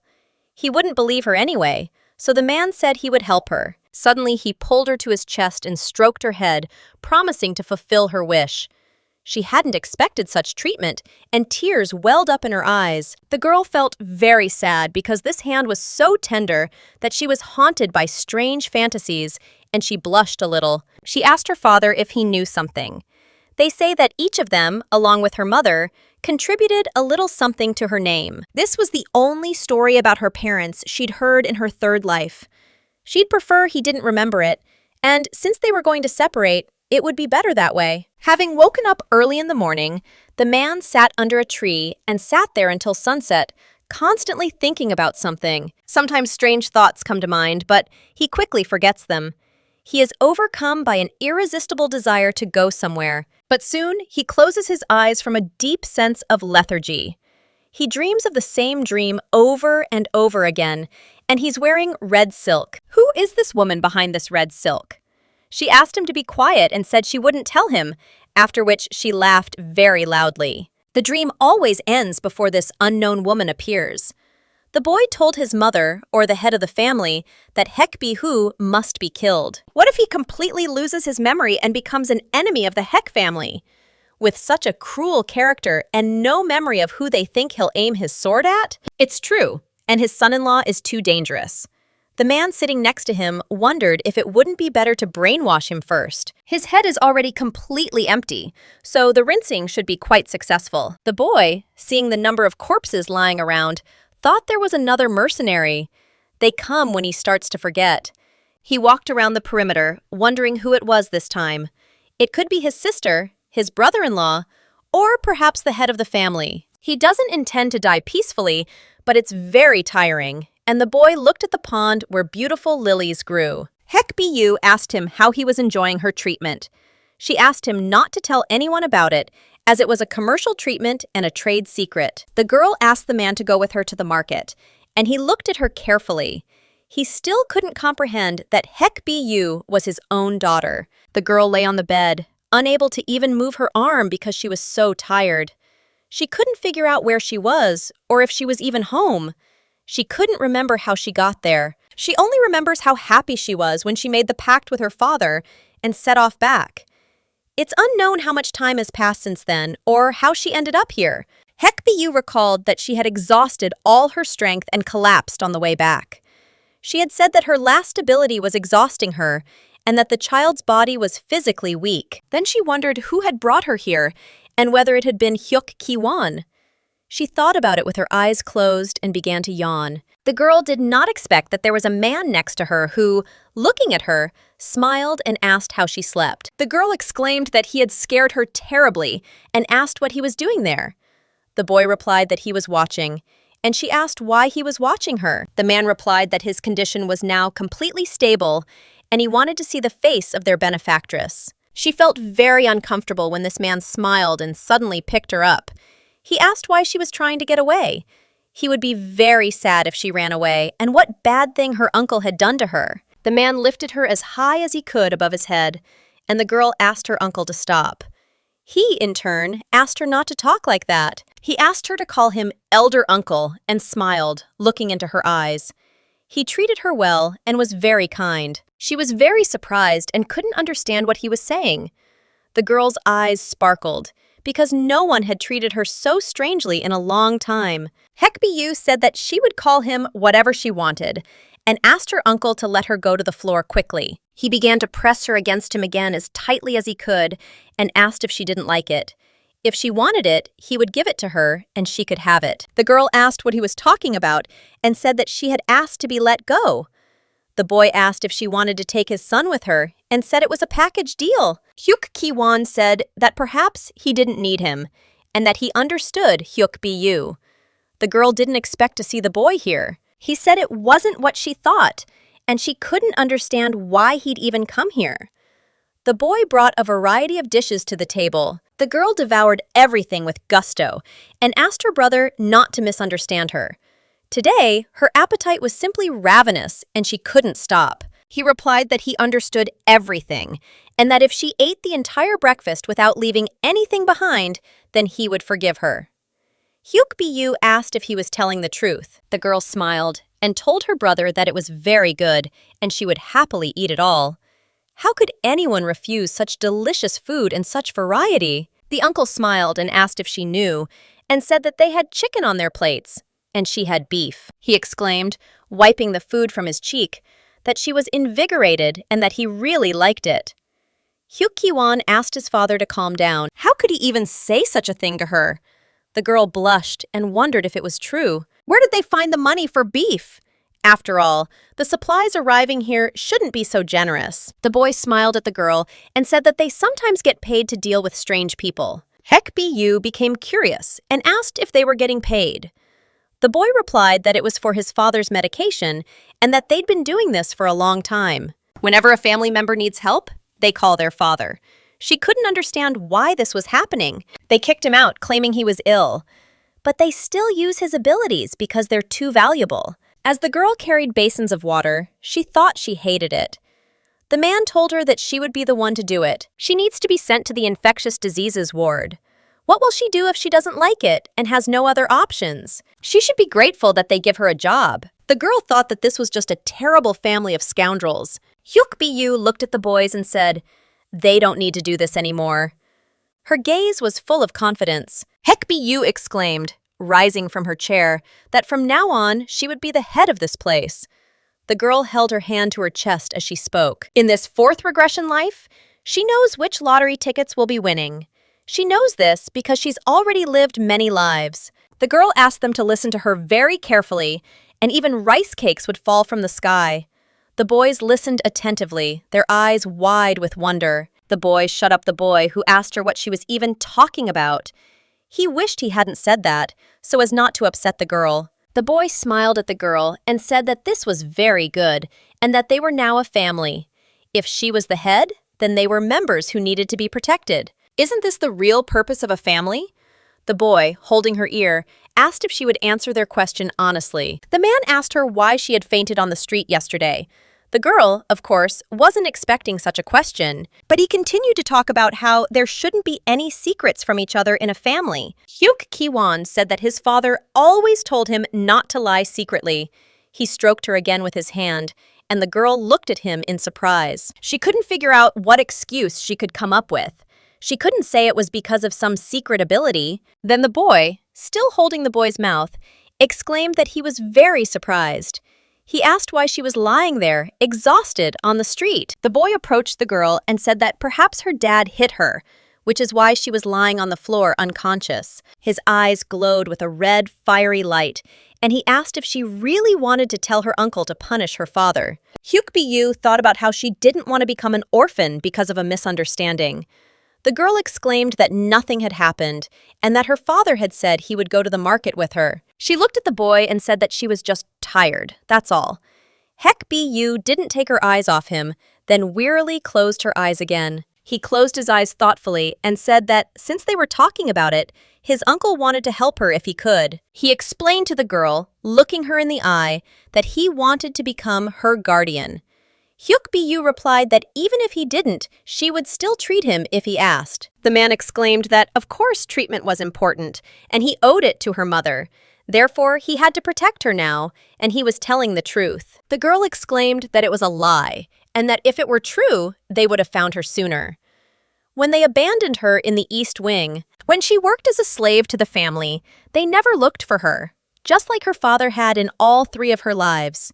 The boy looked down sadly and said that he couldn't deny that he was very sorry and that it was true. If he had to make up an excuse, he would say that she lived perfectly well in the main house. Then the girl asked if he was talking about her, and the man replied that he was, because her mother had done something for the family. Hecbu thought about how little she remembered her mother.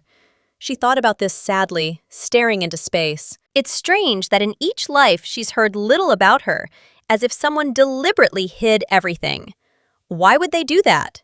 When she entered this body, she was no longer there. And in her 3rd life, when she finally gained access to information, she had already abandoned her family. The man explained to the girl that this was why he didn't even know she was in the East Wing. How could he have known that? The boy continued the conversation and suddenly asked her to forgive him for everything.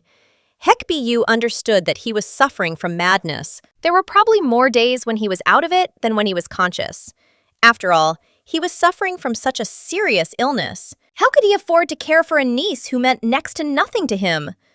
Huk smiled and said she understood. The boy asked the girl if she was upset with him, and she asked him to go and wash up, closing her eyes sadly. Huk Kiwan asked the girl to wait and said that he would prepare warm water for her. The man, closing his eyes, said that in that case, his uncle should get some firewood. They both stood up and headed for the exit, and the girl followed them. The boy mentioned that he was now unemployed, so he should at least do some chores. Huk Kiwan asked him not to destroy anything in that case. He said this because he always uses lightning when he's angry. It's very cruel, he thinks. This concern arose after she helped just once. The boys were very strange people, and it was obvious. Hecbu now understood what really happened and told the others so that they would understand her. The boy sat next to the girl near the cherry blossom tree and, looking at her in surprise, asked why she was telling him this. Everyone went outside and started doing chores. The boy chopped wood, and the little boy carried it. He asked his father why he had reacted that way. The man asked him what he was asking about now. Huk Kiwan replied that he was talking about his madness. He placed a red ribbon at the entrance.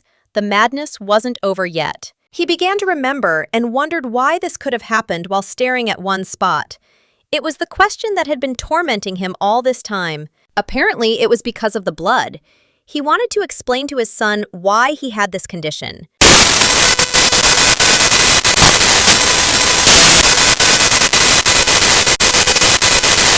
The boy said that this had never happened before, and didn't it seem to him that it was only getting much worse? The man replied that he wasn't sure about that. But, looking into the distance, he said that he would feel better now. In the end, their brilliant head of the family declared that she would cure him no matter what. That's exactly what the eldest uncle said. The girl asked if he wanted his uncle to punish his father. She asked the question and stared at him, waiting for an answer. He again replied that he didn't understand why she was telling him this. The girl replied that she was warning him in advance. The elder uncle might attack him because of the slightest misunderstanding, so he needs to be very careful. If that happens, he'll have to run. She fully understood his character from their first meeting, but she also needs to know when to wait. The boy asked if all this confusion started because she lost consciousness on the way home. The girl replied that he should deal with it as her father.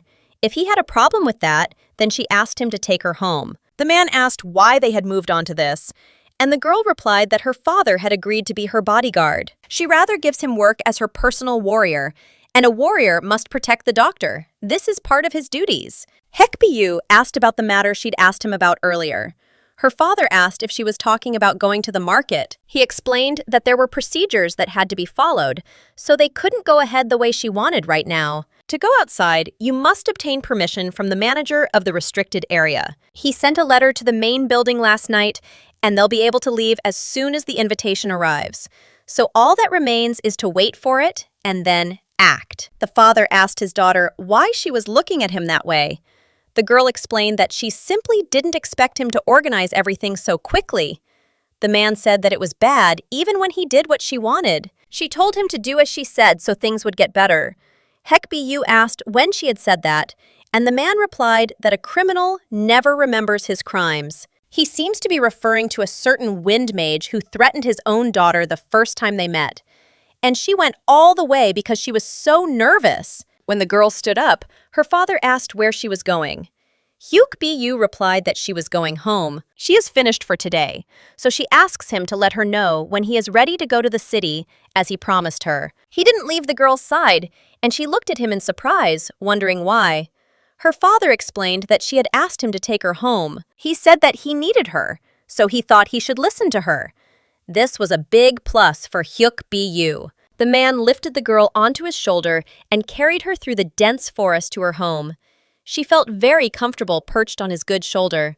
The father explained to his daughter that he would take her on the shortest route in the world, and she suddenly called him Dad as he ran off very fast like the wind. She asked him to wait a little because he was running too fast through the forest thicket so that she could not see anything around. He seemed to fly over the tall trees, only the leaves having time to fall off.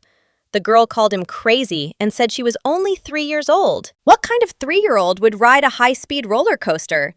This is just plain crazy. The father ignored her and continued running very fast until he stopped very abruptly. He said he didn't know where she lived. The girl looked down, trying to catch her breath.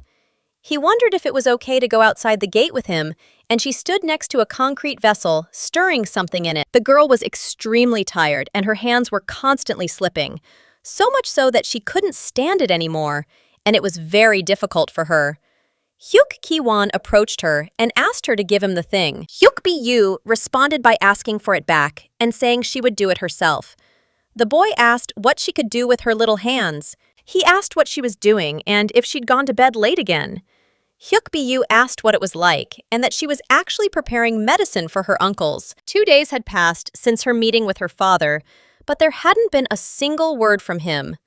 Needing something to occupy herself with, she said she'd made some medicine for him, just in case. She reached for her pocket where the medicine was, wondering when he would even get an answer. If he wasn't there tomorrow, she'd have to break into the main building herself.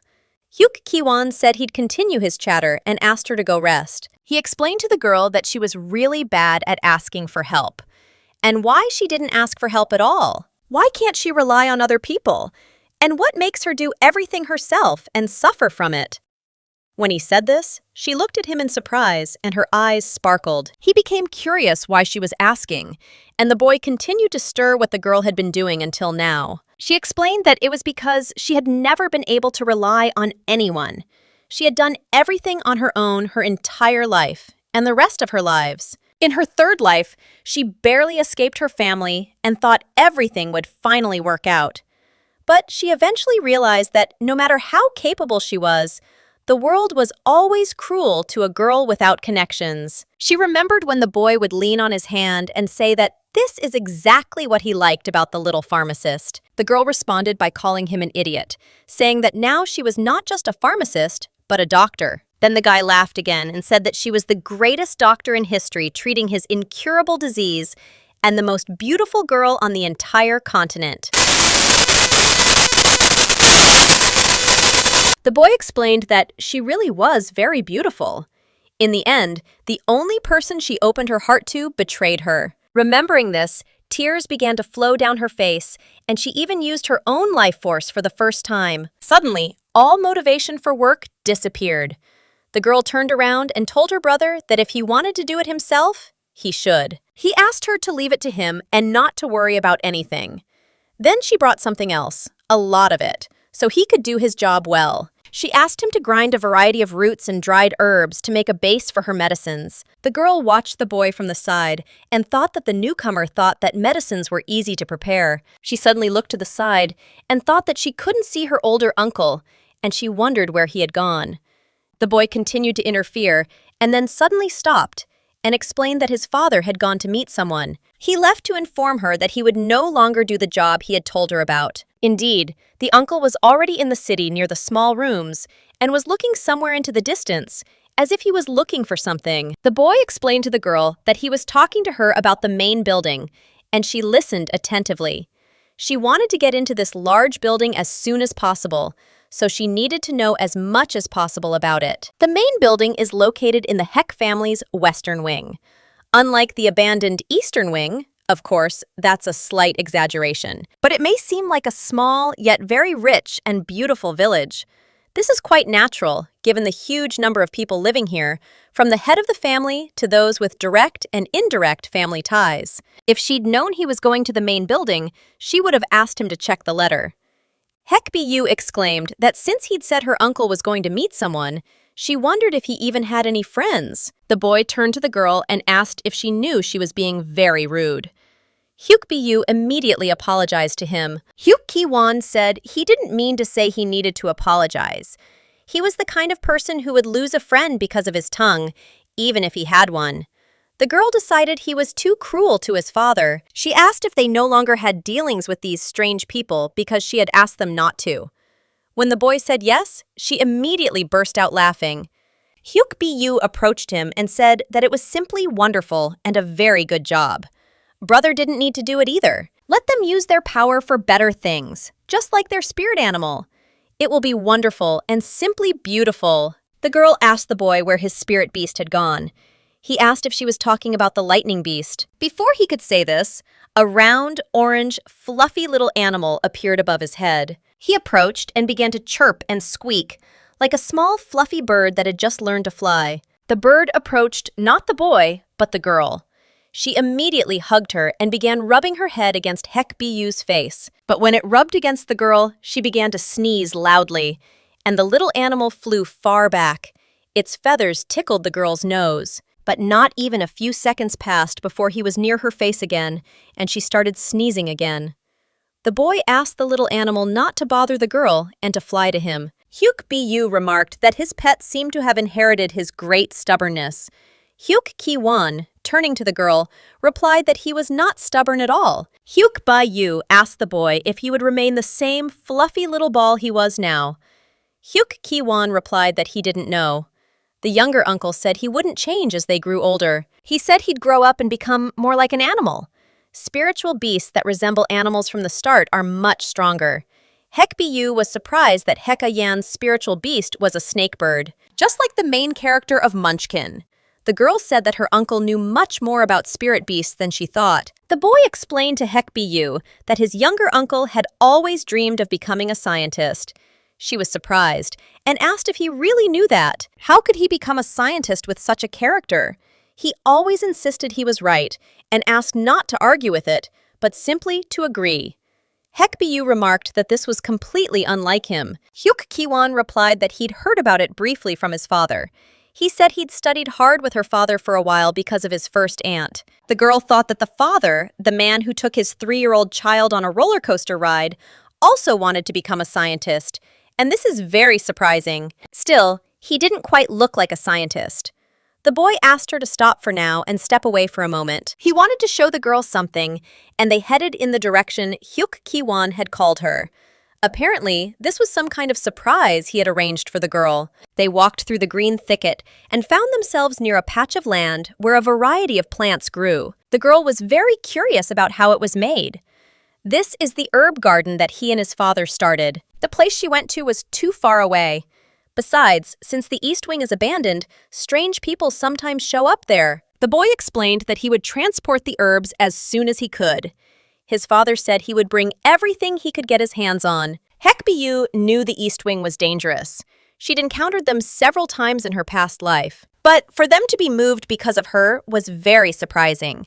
And the girl almost burst into tears from such an act. She remembered the bearded man telling her she had no rights and asking her to get out.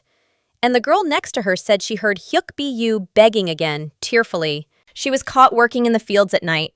It was the first time she experienced kindness without any malicious intent, from strangers. The girl continued to be very surprised, and looking at this clearing with plants, she immediately thanked the boy. Huk Kiwan looked at the girl with a smile, glad that this made her so happy. The smile on her face spoke of a good mood and positive emotions. He leaned toward Huk Bu and asked if he realized she was too used to saying thank you. The girl smiled and replied that it wasn't true. While they were talking, a voice came from behind them and said he had found them. This was quite unexpected, as they were the only two there and didn't expect to see anyone else. The boy behind them laughed and said it was hard to imagine them being in a place like that. He'd been looking for them forever since they weren't home. 2 guys appeared in front of them, led by that little scoundrel Huk Devi. The girl wondered why this bastard was here, and those 2 behind him.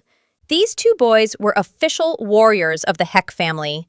They walked around with this rascally boy like his bodyguards. Huk Devi asked if this was their first time seeing his bodyguards. Unlike them, he had a degree in pharmacology. They know that warriors are required to be introduced to the Hek family's doctors and pharmacists. The girl thought he only received this education thanks to his first aunt's connections. Huk Devi pointed his finger at the boys with an angry expression. He asked the bodyguards if they saw those scoundrels. They were the vile and insolent people who had poisoned him just recently. Huk Bu and Huk Kiwan weren't expecting this turn of events and stared at them. After all, it was this boy who was truly vile and insolent. Using poison against family members can be problematic depending on the circumstances. However, in Huk Dewi's case, she, a 3-year-old girl, beat him, and admitting it to the family would be a great shame. Besides, the first aunt is someone who values her reputation extremely highly. Even if she knew the truth, she wouldn't resist. And if it hadn't been effective, she definitely wouldn't have done it. She thought he'd hold a grudge and then quietly forget about it. The girl thought he was completely crazy, and Huk Devi said that the guys who were with him were obligated to protect him according to their contract. He ordered one of them to get rid of this trash and protect it.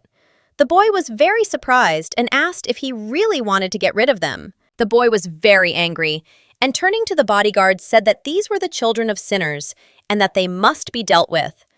And this boy is the son of a madman, and the daughter of a mentally ill person. So why are they hesitating?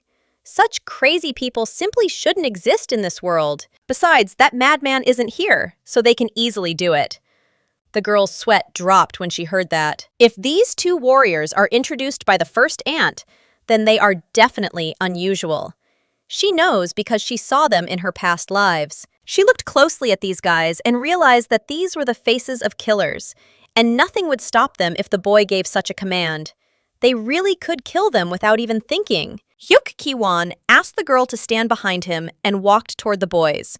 She asked him if he wanted to fight and asked him not to. The girl grabbed him by the belt with one hand and said that even if he, brother, could not cope with official warriors, especially bodyguards, it was better not to do this. Before she could finish speaking, he, covered in beads of sweat, replied that he knew it, but he went forward anyway. But now he is the only one who can protect her, and the girl was surprised that she had a protector. The boy explained that she was his father's doctor and absolutely needed to be protected.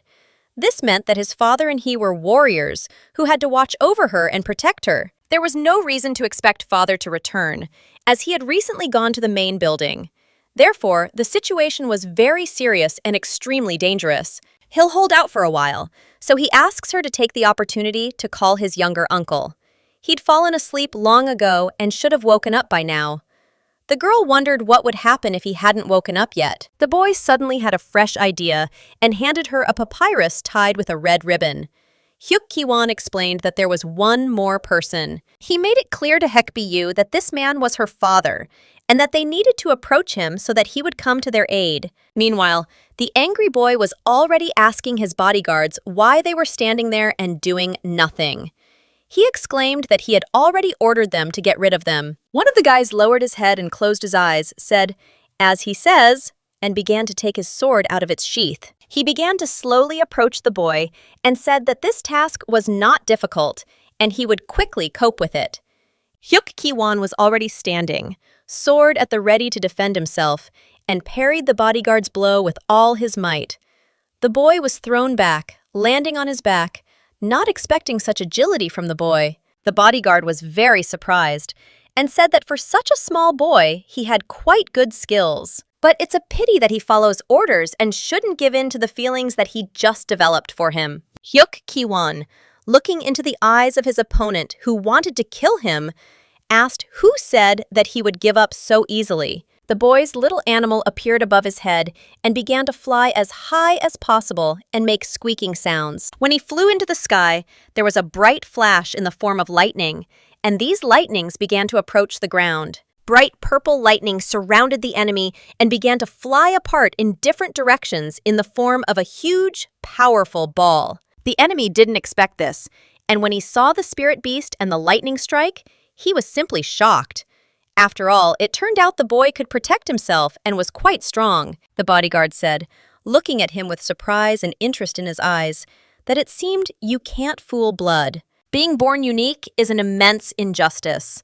This boy's strength is truly astounding. After that, the bodyguard began to approach the boy again like the wind and was already right next to him.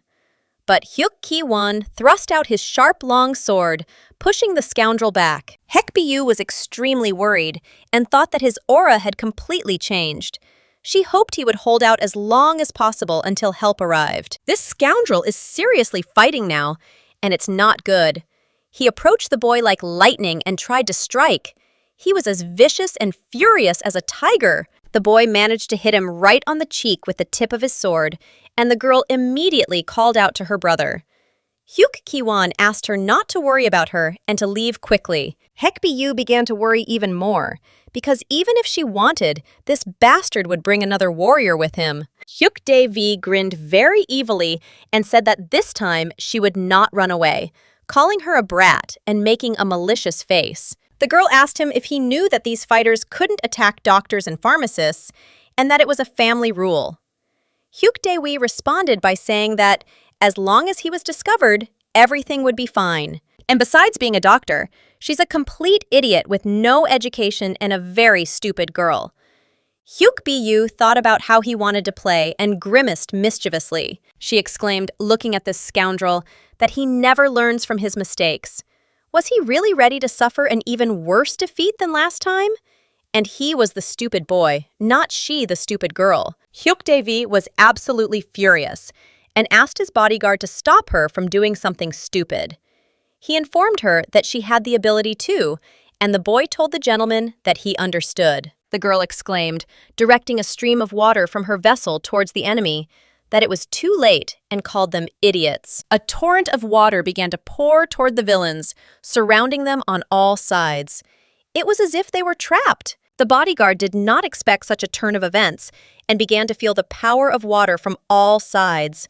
The boy, too, along with him. They started screaming as the current of water lifted them higher and higher.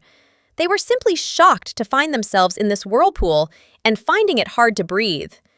Hecbu, as expected, was draining her stamina by diagnosing multiple people at once. At her best, she could detain a dozen people. Since they still don't know about her ability, she just needs to hold them off for a while. And the girl continued to hold the vessel in her hands and release streams of water, blue and transparent. The girl told the gentleman that one wrong move and he could have a stroke. If his left ankle broke again, he would be finished. So it was best to take care of it while it was still in good condition. When the bodyguard heard this, he became very scared and became even more angry at the girl, saying various terrible words to her. But they couldn't talk much because they were caught in the powerful current of the whirlpool. Hecbu told the boy he was suffering from childhood obesity and called him an idiot. Suddenly, Huk Kiwan appeared behind the girl and warned her to be careful. She immediately turned her head in his direction. 10 minutes later, her father was sitting on the roof, gazing thoughtfully into the distance. His face was serious, and there was a strange glint in his eyes. In front of him were the guys who were looking at the clearing with plants that he and Huk Kiwan had planted. The girl asked him if he was crazy.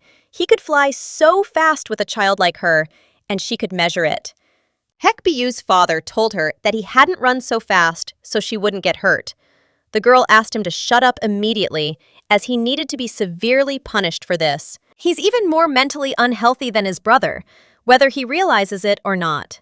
The man sitting on the roof was thinking about just that. He heard footsteps behind him, and the boy asked if he'd come to see. Of course, it was his beloved brother. He stood over him, and the man turned toward him, not expecting his arrival. Still, he needed to say, "Nice to meet him." The boy told Mr. Hecbu that he was honored to see his beautiful face. The man asked him to stop spouting nonsense and gave him a sideways, contemptuous glance. He asked her to stop testing his patience and say what he wanted, calling him brother. They teased each other out of great brotherly love. The boy was pleased and surprised that Hecbu remembered him. The last time they met, he hadn't recognized him, his younger brother. There is only one explanation for this, and the girl stood next to the boy, looking closely at the roof. Meanwhile, the man said that his younger brother had come, most likely because he was worried about his daughter. He asked what he could do, since she was his daughter too. He smiled and said that he had even given her a name. Then the boy asked if she was his brother's daughter, and he simply fell silent, raising his hand up. A thin veil of smoke appeared above their heads. The man said that his younger brother had come because he was worried about his daughter. Then the brother replied that that was exactly what he'd said at the time. The brother immediately laughed and replied that that was exactly how it had been. He grabbed him by the scruff of the neck and told him he only remembered useless trifles. He should remember his daughter, not him. He called him his pathetic, worthless brother who became a father, more terrible than a beast. He thought that he would at least take minimal measures and continued to hold him by the scruff of the neck, looking straight into his eyes. The boy said this with a sly smile, saying that he didn't expect him to leave the little girl, his daughter, to die. How much dirt she must have seen.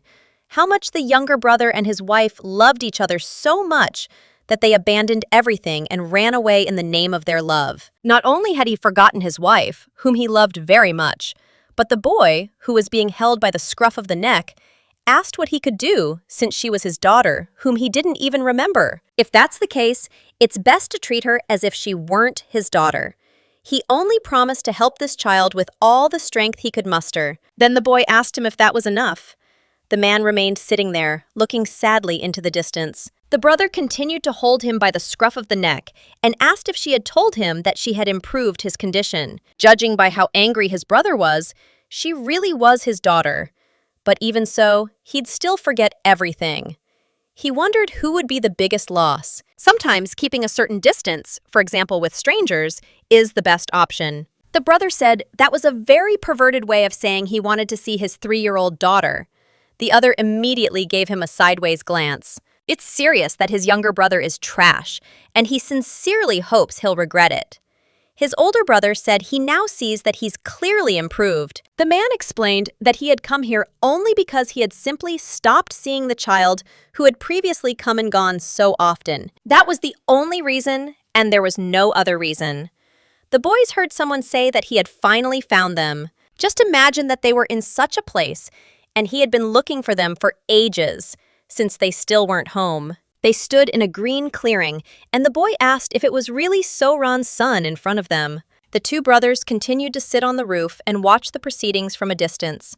The streams of water pouring from Hecbu's vessel seemed to rise to the sky. The brothers watched the proceedings, and the younger brother asked the older one if he would intervene.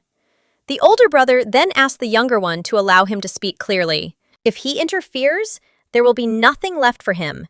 Then his brother will take all the goodies from their little fairy. He asked his brother what he was going to do and said he would count to 3. The older brother continued to sit, gazing thoughtfully at the clearing. Meanwhile, the bodyguard continued to fight with the boy, whom he hit with his fist and sent flying far back. His little animal also turned over and began to squawk, and the feathers of this round little one flew in all directions. The bodyguard was already next to the boy and, raising his sword above his head, exclaimed that he was still too far from perfection. Hecbu thought about using her ability again. She really hoped it would work and asked the vessel to help her one more time. Whole streams of water began to splash out of her vessel and rise higher and higher above the girl's head. The streams of water began to approach the bodyguard and his opponent, spreading thicker and more furiously, like rivers. The girl directed the main flow towards the bodyguard, who had already approached the boy and raised his saber over his head. She exclaimed that she couldn't let this affect him too. She was very worried about Huk Kiwan. One of the boys had already seen her using her vessel and a powerful stream of water, and stared at her with his angry eyes. Sweating, Hecbu realized she was in trouble, and he was heading straight for her. She decided she needed to try another approach, but she can't let Huk Kiwan die. She can't leave him alone with 2 bodyguards. The boy had told her recently that his father and he were warriors who had to protect her, and he was ready to stand up for her life. Finally, she had someone on her side, so she couldn't just retreat. The bodyguard was already behind her, raising his sword as high as he could. The girl closed her eyes and thought about how painful the sword strike was. She began to run faster and faster away from this scoundrel. Hecbu decided that she shouldn't close her eyes, but rather scream as loudly as possible. And suddenly, a man appeared in front of her. He knocked his opponent over and immediately grabbed the girl in his arms, wondering if she was hurt. He was already holding his daughter in his arms, a light white haze swirling beneath her as if she were on a cloud. The girl looked at him with great surprise and asked why her dad was here. He said that 2 warriors were fighting with a small child, and it was simply terrible. How could such a thing even happen? And how could they not be ashamed? Hecbu asked her father how he'd gotten there in the first place. The man stared at her and said she'd just nearly lost her life. He explained to the girl that she should have at least called for help. Then someone would have come to protect her. He was very surprised that she tried to deal with such formidable opponents on her own, and that it could cost her her life. Hecbu looked at her father with sadness in her eyes and replied that no one would help her, so she didn't call for help. Her father asked her why she thought that and why no one would help her. The girl blushed, closed her eyes, and said she'd never had anyone. No one would ever stand up for her, and she had to cope with everything alone. Her father pulled the girl aside and, looking into her eyes, told her that she had him now. He came here specifically to protect her from these scoundrels who dared to attack children together. He's reliable in following orders, and returning home safely is his first priority. He was ordered to accompany her and report back immediately when a reply arrived, so he even acted as her messenger. Although he has memory problems, you can always count on him to keep his promise. The father approached the girl and again asked if she was hurt.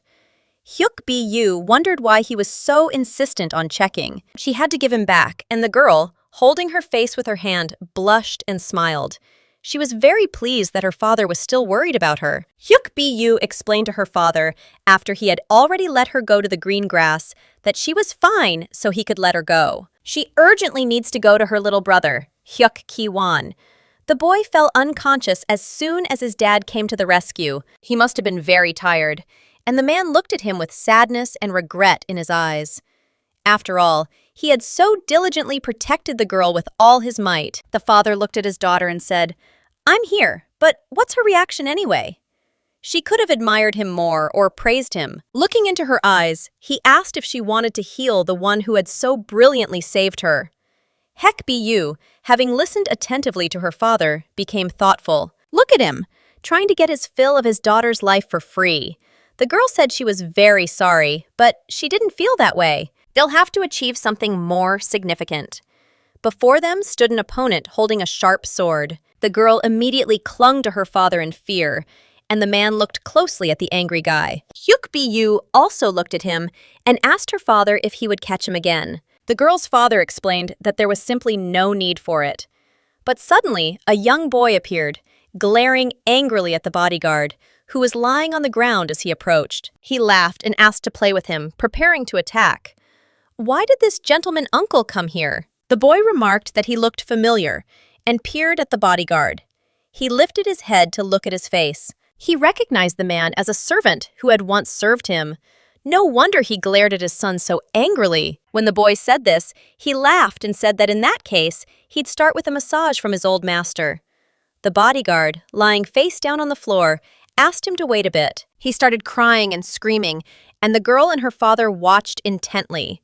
Huk Bu thought that perhaps this was what high-frequency massage was like in this world. Meanwhile, a small animal flew up to them, flapping its wings and making a certain sound.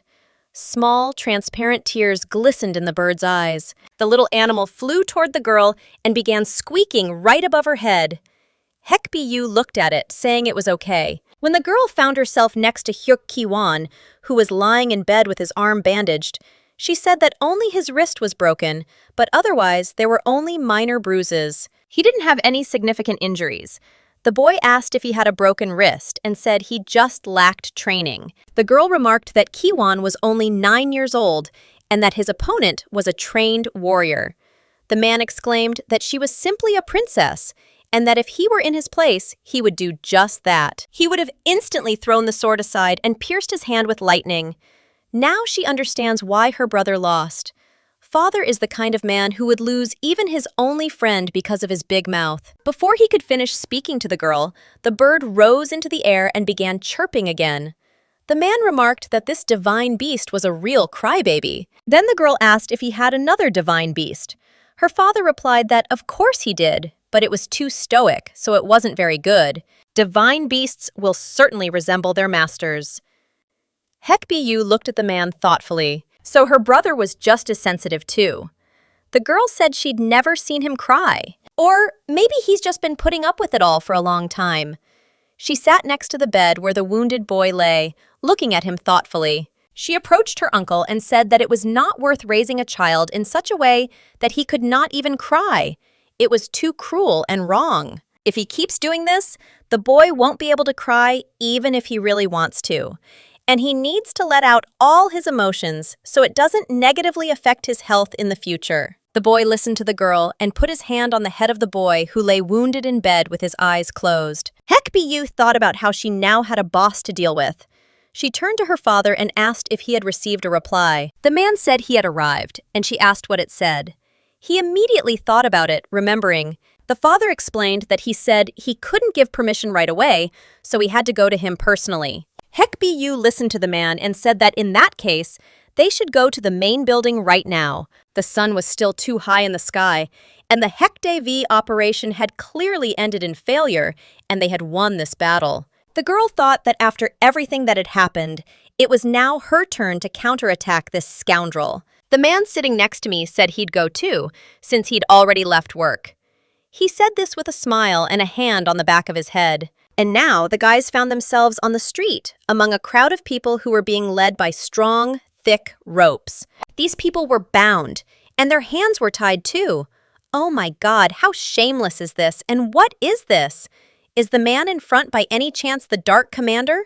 And why is he tied up anyway? The girl realized that they were leading that scoundrel boy who attacked them, and his 2 bodyguards, and she called him an idiot and asked if he was ashamed now. When the boy lifted the girl onto his neck, he asked if their little fairy was feeling well. The girl replied that, by the way, she was curious why her uncle had left in the middle of work. People around her were asking if their parents were in prison. That's because he knew those guys would invade. The eldest uncle had built some kind of lightning barrier around the house. Huk Dewi wondered if Kiwan's words were true, and he'd gone to tell her he was leaving. So, was it okay to leave during such conversations? The boy replied that since he was leaving anyway, he might make some noise. The little girl will take care of her older uncle and brother. The boy asked his younger brother to say hello to their wet nurse. The boy turned away after these words and said that this was all absolute nonsense. Before he could even move away or take a single step, his brother's foot was already on his back, and he, with the girl in his arms, kicked him with all his might. His brother turned to him and asked him what he was doing, looking at him with surprise. The boy then replied that if he wanted to be treated, he had to behave and called him a freeloader. To ensure proper treatment, their niece must feel well. He asked if his brother understood, and the brother simply looked at him intently. Then he turned to his brother and asked what kind of flattery he wanted from him. He stared at him, waiting for an answer. The brother continued to hold the child in his arms, and looking him intently in the eyes, asked him to forget about it and just go. Huk Dewi couldn't figure out what was wrong with them and decided they were strange. She'd noticed something odd about their behavior and actions for a long time. Meanwhile, the guys leading their bound captives walked ahead of them. The main building is truly large, and they've been walking for a long time, and they still haven't arrived. This means that the time when Huk Devi feels shame increases significantly, and the girl decided that this makes her feel very good. Rumors should have spread through the main building by now. They've probably even reached the eldest aunt, and that's absolutely wonderful. The boys heard someone screaming, and the man being held on both sides called out to Dr. Duwan.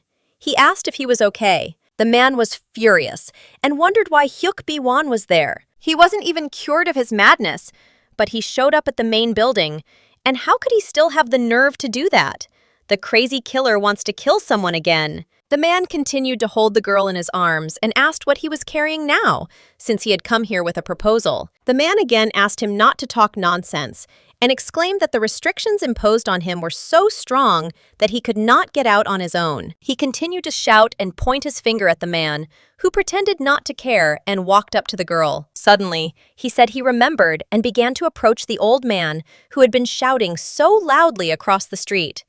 He pointed at him and said that he was the doctor who had treated him 3 years ago. He stuck all the needles into his neck and then ran away because he started growling a little. The man asked who it was that ran away and whether he was actually going to kill him. How could he make such a fuss over a small discharge and no one die from it? The man laughed and said that even Hecbu was here. He really was interfering in everything. They're determined to turn the entire family into a wasteland. And he asks them to finally understand the reality of their situation. They're just ticking time bombs. The man, still angry, exclaimed, turning to the boys again, that no one could heal them. Isolation was the only way to prevent them from harming anyone. Those who live in the East Wing are treated very poorly, even if they are from the main line of the family. Moreover, since the 3 brothers were the cause of all the troubles, when they fell ill, their reputation in the eyes of others worsened greatly. Everyone considered them crazy and very strange people. They whispered behind their backs and said all sorts of nasty things about them. For them, these 3 brothers were also an object of fear. Or perhaps the shame of a family cursed with incurable illnesses. Huk Dewi knows it's all true, but they're crossing a line and starting to get really annoying.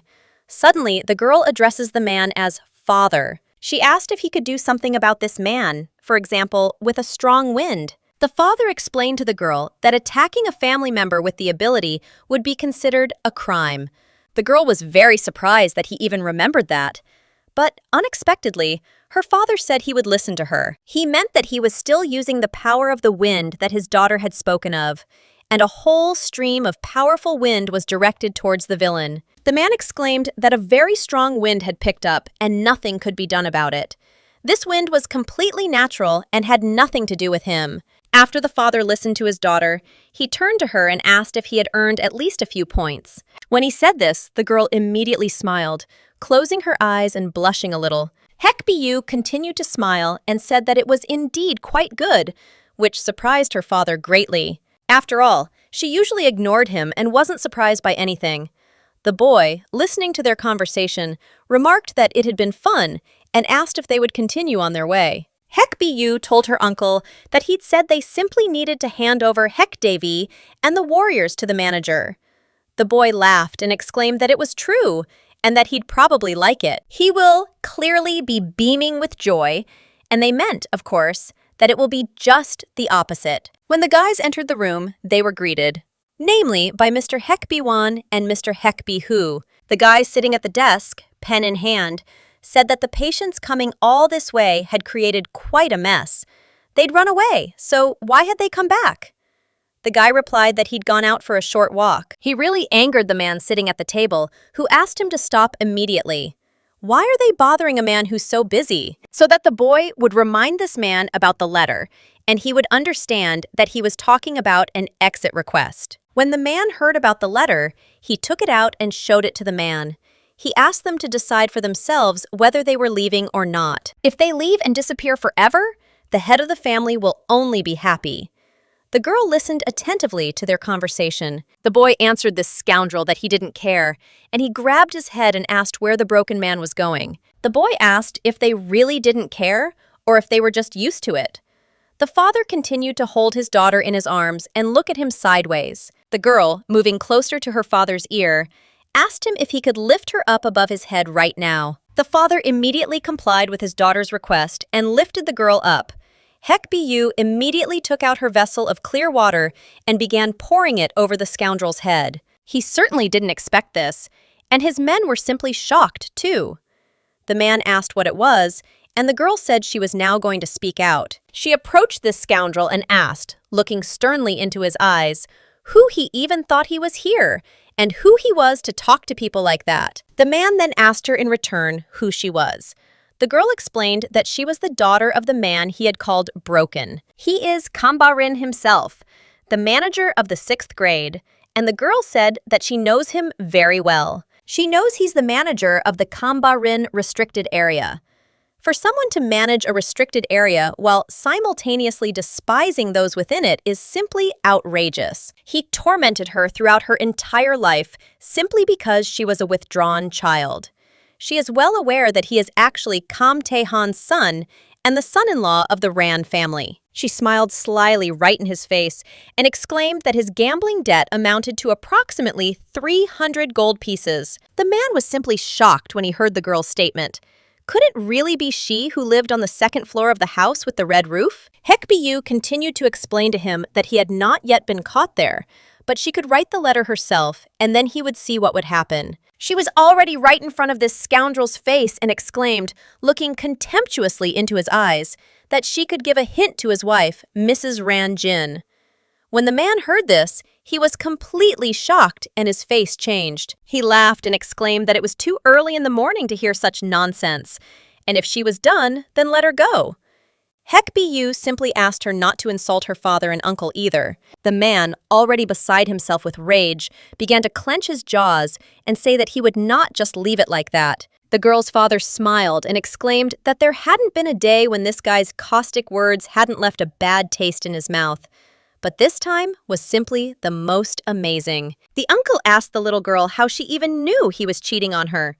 Huk Bu replied that she wouldn't tell because it was a trade secret. The girl thought to herself that she never forgot a grudge.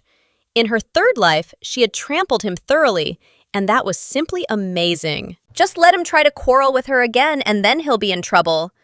Bound bodyguards and a boy appeared in the hallway. The girl asked her uncle, pointing at them, what they should do with them. The uncle chuckled and said that they should have handed it over to the manager, but he ran away. He turned to the girl and asked if he should just leave them there. After all, trash belongs in the trash can, and the girl exclaimed that that was a very good idea. Uncle immediately laughed, and Hecbu advised them to go back. But suddenly, she turned to her father and uncle. She asked the two of them to sit down and explained that she had something to tell them.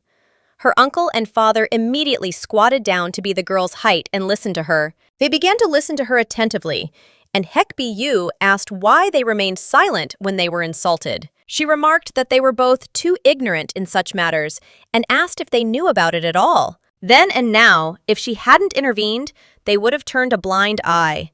But now, it's impossible to allow that to happen. The girl tried to explain to her father and uncle that patients should never give up. She asked them not to get angry or lazy.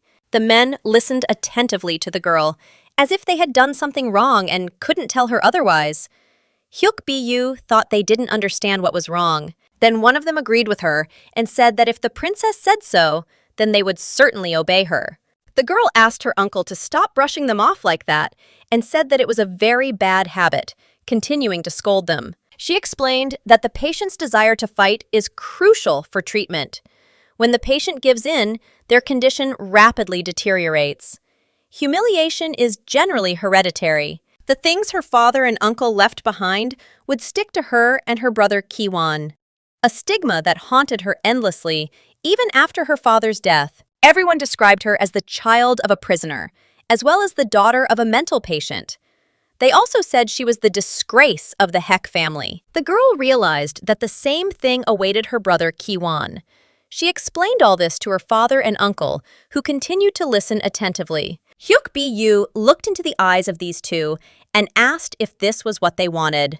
That's why they all needed to change. Dad says he doesn't care because he has no memories left. But she asks him to consider at least part of their agreement. The man looked her in the eyes, and the girl continued to say that even a share of responsibility would be enough. The father stroked the girl's head with his hand and said that he understood what she meant and that he would try to improve. The uncle also stroked the girl's head and exclaimed with a smile, calling her a princess, that he had realized a lot. The man took the girl in his arms and with a smile on his face told her that they should try to change, because now at least there was some hope. They continued to hold the girl in their arms and she asked, if that was the case, to come back quickly. She felt very uneasy coming here. Her father asked if he should use some fresh air. The father laughed and said that their little girl knew how fast Daddy was. Hecbu was seriously scared because she remembered that roller coaster when Daddy had rushed through the forest like lightning. She grabbed the boy and, with beads of sweat on her cheeks, explained that she didn't want to fly. The man, on the other hand, realized that she must have really enjoyed flying. Suddenly, their attention was drawn to something approaching them from the side, and it was a stream of blue, transparent water. They weren't expecting it, and a powerful stream of water began to push them back. The man grabbed the girl and hugged her as tightly as he could, stepping away. Before them stood this scoundrel, wielding a sharp pike. He was the husband of Bae Sung-hyun's third aunt. As he approached the boys, the man exclaimed, still holding his weapon, that the rumors were true. The boy, smiling, called him an uninvited guest. Bae Sung-hyun asked how they dared disobey the head of the family's orders and leave the restricted area. Rumors were circulating in the main building that he'd kidnapped Devi and was abusing him. He kept blaming the boy. The man asked him if he was even in his right mind and called him a shameless scoundrel. The boy remarked that this was becoming quite problematic. Sun-hyun began to approach them with a weapon and exclaimed that he would definitely deal with them today. The man continued to hold the girl in his arms and asked the princess not to worry. She was surprised when he tossed her high above his head and asked what he was doing. The girl flew very high, as if into the very sky, and she was scared. She didn't understand why he was doing this and started screaming. At this point, the brother laughed and said that if he dropped her, he was dead. His laughter echoed throughout the area, and the girl screamed in fear as she fell. She flipped over several times in the air and found herself back in her father's arms. It was very fast and swift, and the fear in her eyes never ceased. She called it madness and said he called her a princess, but it was all a lie. Who in this life throws around princesses anyway? The man said that he caught her, she was not hurt, so why is her face so pale? Huk Bu replied that the problem was the toss itself. It looked like today wouldn't be boring at all. The girl was still flushed and nervous after such a long and high flight. It was definitely a roller coaster ride. When the man took her in his arms and walked forward as quickly as possible, his path was blocked by a huge, powerful tree. He approached with his sharp sword the long, thick roots of the tree, which began to reach out to envelop and strangle them. The boys didn't expect the monster tree to appear in front of them, and the man behind it. He said he didn't think he'd take any unnecessary action.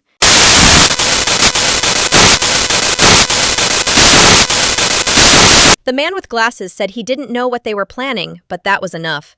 Hecbu realized it was the second aunt's son, Huk Hong. Meanwhile, Bae Sung-hyun had already approached his opponent with his sharp spear and began to raise it above his head. He swung it in different directions, and the boy very skillfully dodged the many blows that rained down on him. He asked him to stop dodging like a rat and to fight him instead.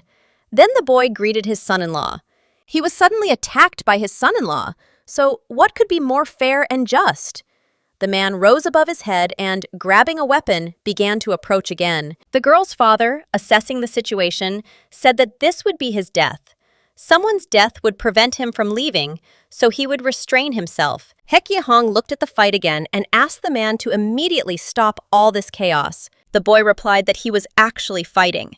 Mr. Bwan had no reason to be here, but he did have her. The man said that he had lived long enough to be completely misunderstood, and the girl also looked towards Huk Hong. She remembered this man who was the owner of the plant ability and the son of the second aunt. She thought that the appearance of this man meant that she herself would soon come and that this was very bad. Before she had time to think about it, a woman appeared not far from them and asked the boys to stop immediately. The woman remarked that such vulgarity demonstrated a complete lack of dignity in front of the servants. The girl thought that this was Huk Bwan's rival, whom she must surpass someday. This woman is the first aunt, and her name is Huk Haran. She just pestered them, and she expected this turn of events. Her grandmother and current head of the Hek family, Hek Moran, gave birth to 5 sons and 3 daughters. You can see the eldest son, Hekran, who always holds a large open fan in his hands and grins maliciously. Also twins, who became the eldest and second daughters, Huk Haran and Huk Haran. Also the second son, Huk Soha, whom she also imagined in front of her, and he was holding an already folded fan in his hands. The third son, Huk Bwan, was also before her eyes, holding a long, sharp sword in his hands. A small green twig hung in his mouth. The third daughter, whose name was Hek-gi-ra, looked into the distance, simply clenching her fist. The fourth son of Hecbu, who was the girl's father and was always a very serious person. And finally, the fifth son, Hek-bi-ran, who also appeared before her eyes. Of these, the eldest son, Huk-ran, and second daughter, Huk-haran, died, and the second son, Huk-soha, suddenly disappeared. Of the remaining sons and daughters, Huk Haran wields the most power. Meanwhile, the 2 bodyguards were also still tied up, and that evil boy who always bullied Huk Kiwan was also tied up along with them. And the man continued to point his sharp spear and, towering above everyone, in the embrace of the tree, approached the boy. The tree gripped him tightly and brought him down to the ground. When the man landed, he asked his daughter-in-law, who was standing before him, what it all meant. The woman replied that she wanted to ask about that. How dare the little warrior even talk to her? She added, looking at the man who was lying with his chest on the ground, that if he didn't want to be punished later, then he should know his place. When the woman spoke out, she turned to the boy and said that this concerned him too. She approached Huk Bwan and explained that she had asked him to restrain himself and not run around like a colt. The woman, looking into his eyes, said that he hadn't changed a bit. Huk Bwan replied that she was right and they hadn't seen each other for a long time. He said in surprise that her skin hadn't aged at all and asked where she was drinking blood from. And besides, she was talking very brazenly. The woman told the boy that it was rare that she saw her brother with a hole in his head. She gave him a spiteful, contemptuous look. The girl listened to all this and looked closely at the woman. She thought that this was the real power in the Huk Haran family, a possessor of herbal powers like Huk Hong, and also a doctor and pharmacist who is among the top 3 in the Huk family. They say that it was she who raised Huk Hong in place of his deceased second aunt. The boy continued to hold the girl in his arms, and she wondered why everyone was making so much noise and not saying a word to her dad. He'd made a lot of enemies when he was sane. "Who is this woman?" And the girl explained to the man that she was her father's first aunt, his older sister. When he heard this, he immediately thought about it, listening carefully to the girl. In fact, they were completely different, and she looked much worse than he did. Could this really be her sore spot? And the woman exclaimed that he had absolutely no manners. She wondered why this idiot was there, and her expression changed. Then the boy started approaching her and said he would definitely explain everything. Since his sister would ask for every detail anyway, he'd better tell her everything at once. He asked if she was interested in why they were here. The woman asked him to leave and said she didn't want to hear anything from him. Then he asked if she would change her mind. He continued to smile, and when he came close to his sister, he said that he had come to tell her something. She was surprised and asked what exactly he wanted to tell her, grimacing with hatred towards him. The man said, looking into her eyes, that Hek the pig had hit him. Her little brother was in great pain. As he spoke, he folded his arms across his chest. The woman asked what exactly Deviji had done. The boy continued to explain that the man had hit him and his son, after which he even hit his beloved niece. And that was too much. The girl thought that in fact she hadn't been hit, but pretending that yes, it was okay, and she could play along with him. Huk Bu decided she needed to secretly injure herself. The long branches of the thick, evil tree were already approaching the bound boys. Apparently, it was the power of this treacherous woman. The 2 bodyguards and the boy were seriously scared when the powerful branches were already near their necks. They began to tell his mother that it was a complete lie. In fact, his maternal uncle had kidnapped him and was threatening him. The warriors tried their best to save him, but they were no match for the mad uncle. The boy thought he was making a very strong case. Another man joined him, and he was dragged here by force, not given a chance to resist. He continued to beg his mother to believe her and exclaimed, shedding tears, that he was absolutely innocent. The boy clapped his hands and said, looking at the boy, that he had simply amazing acting, and this was a complete injustice. Then the woman, looking at the man, asked if her son was lying. The brother responded by asking his sister if she thought something was strange. He explained to the woman that he was currently going through a period of insanity.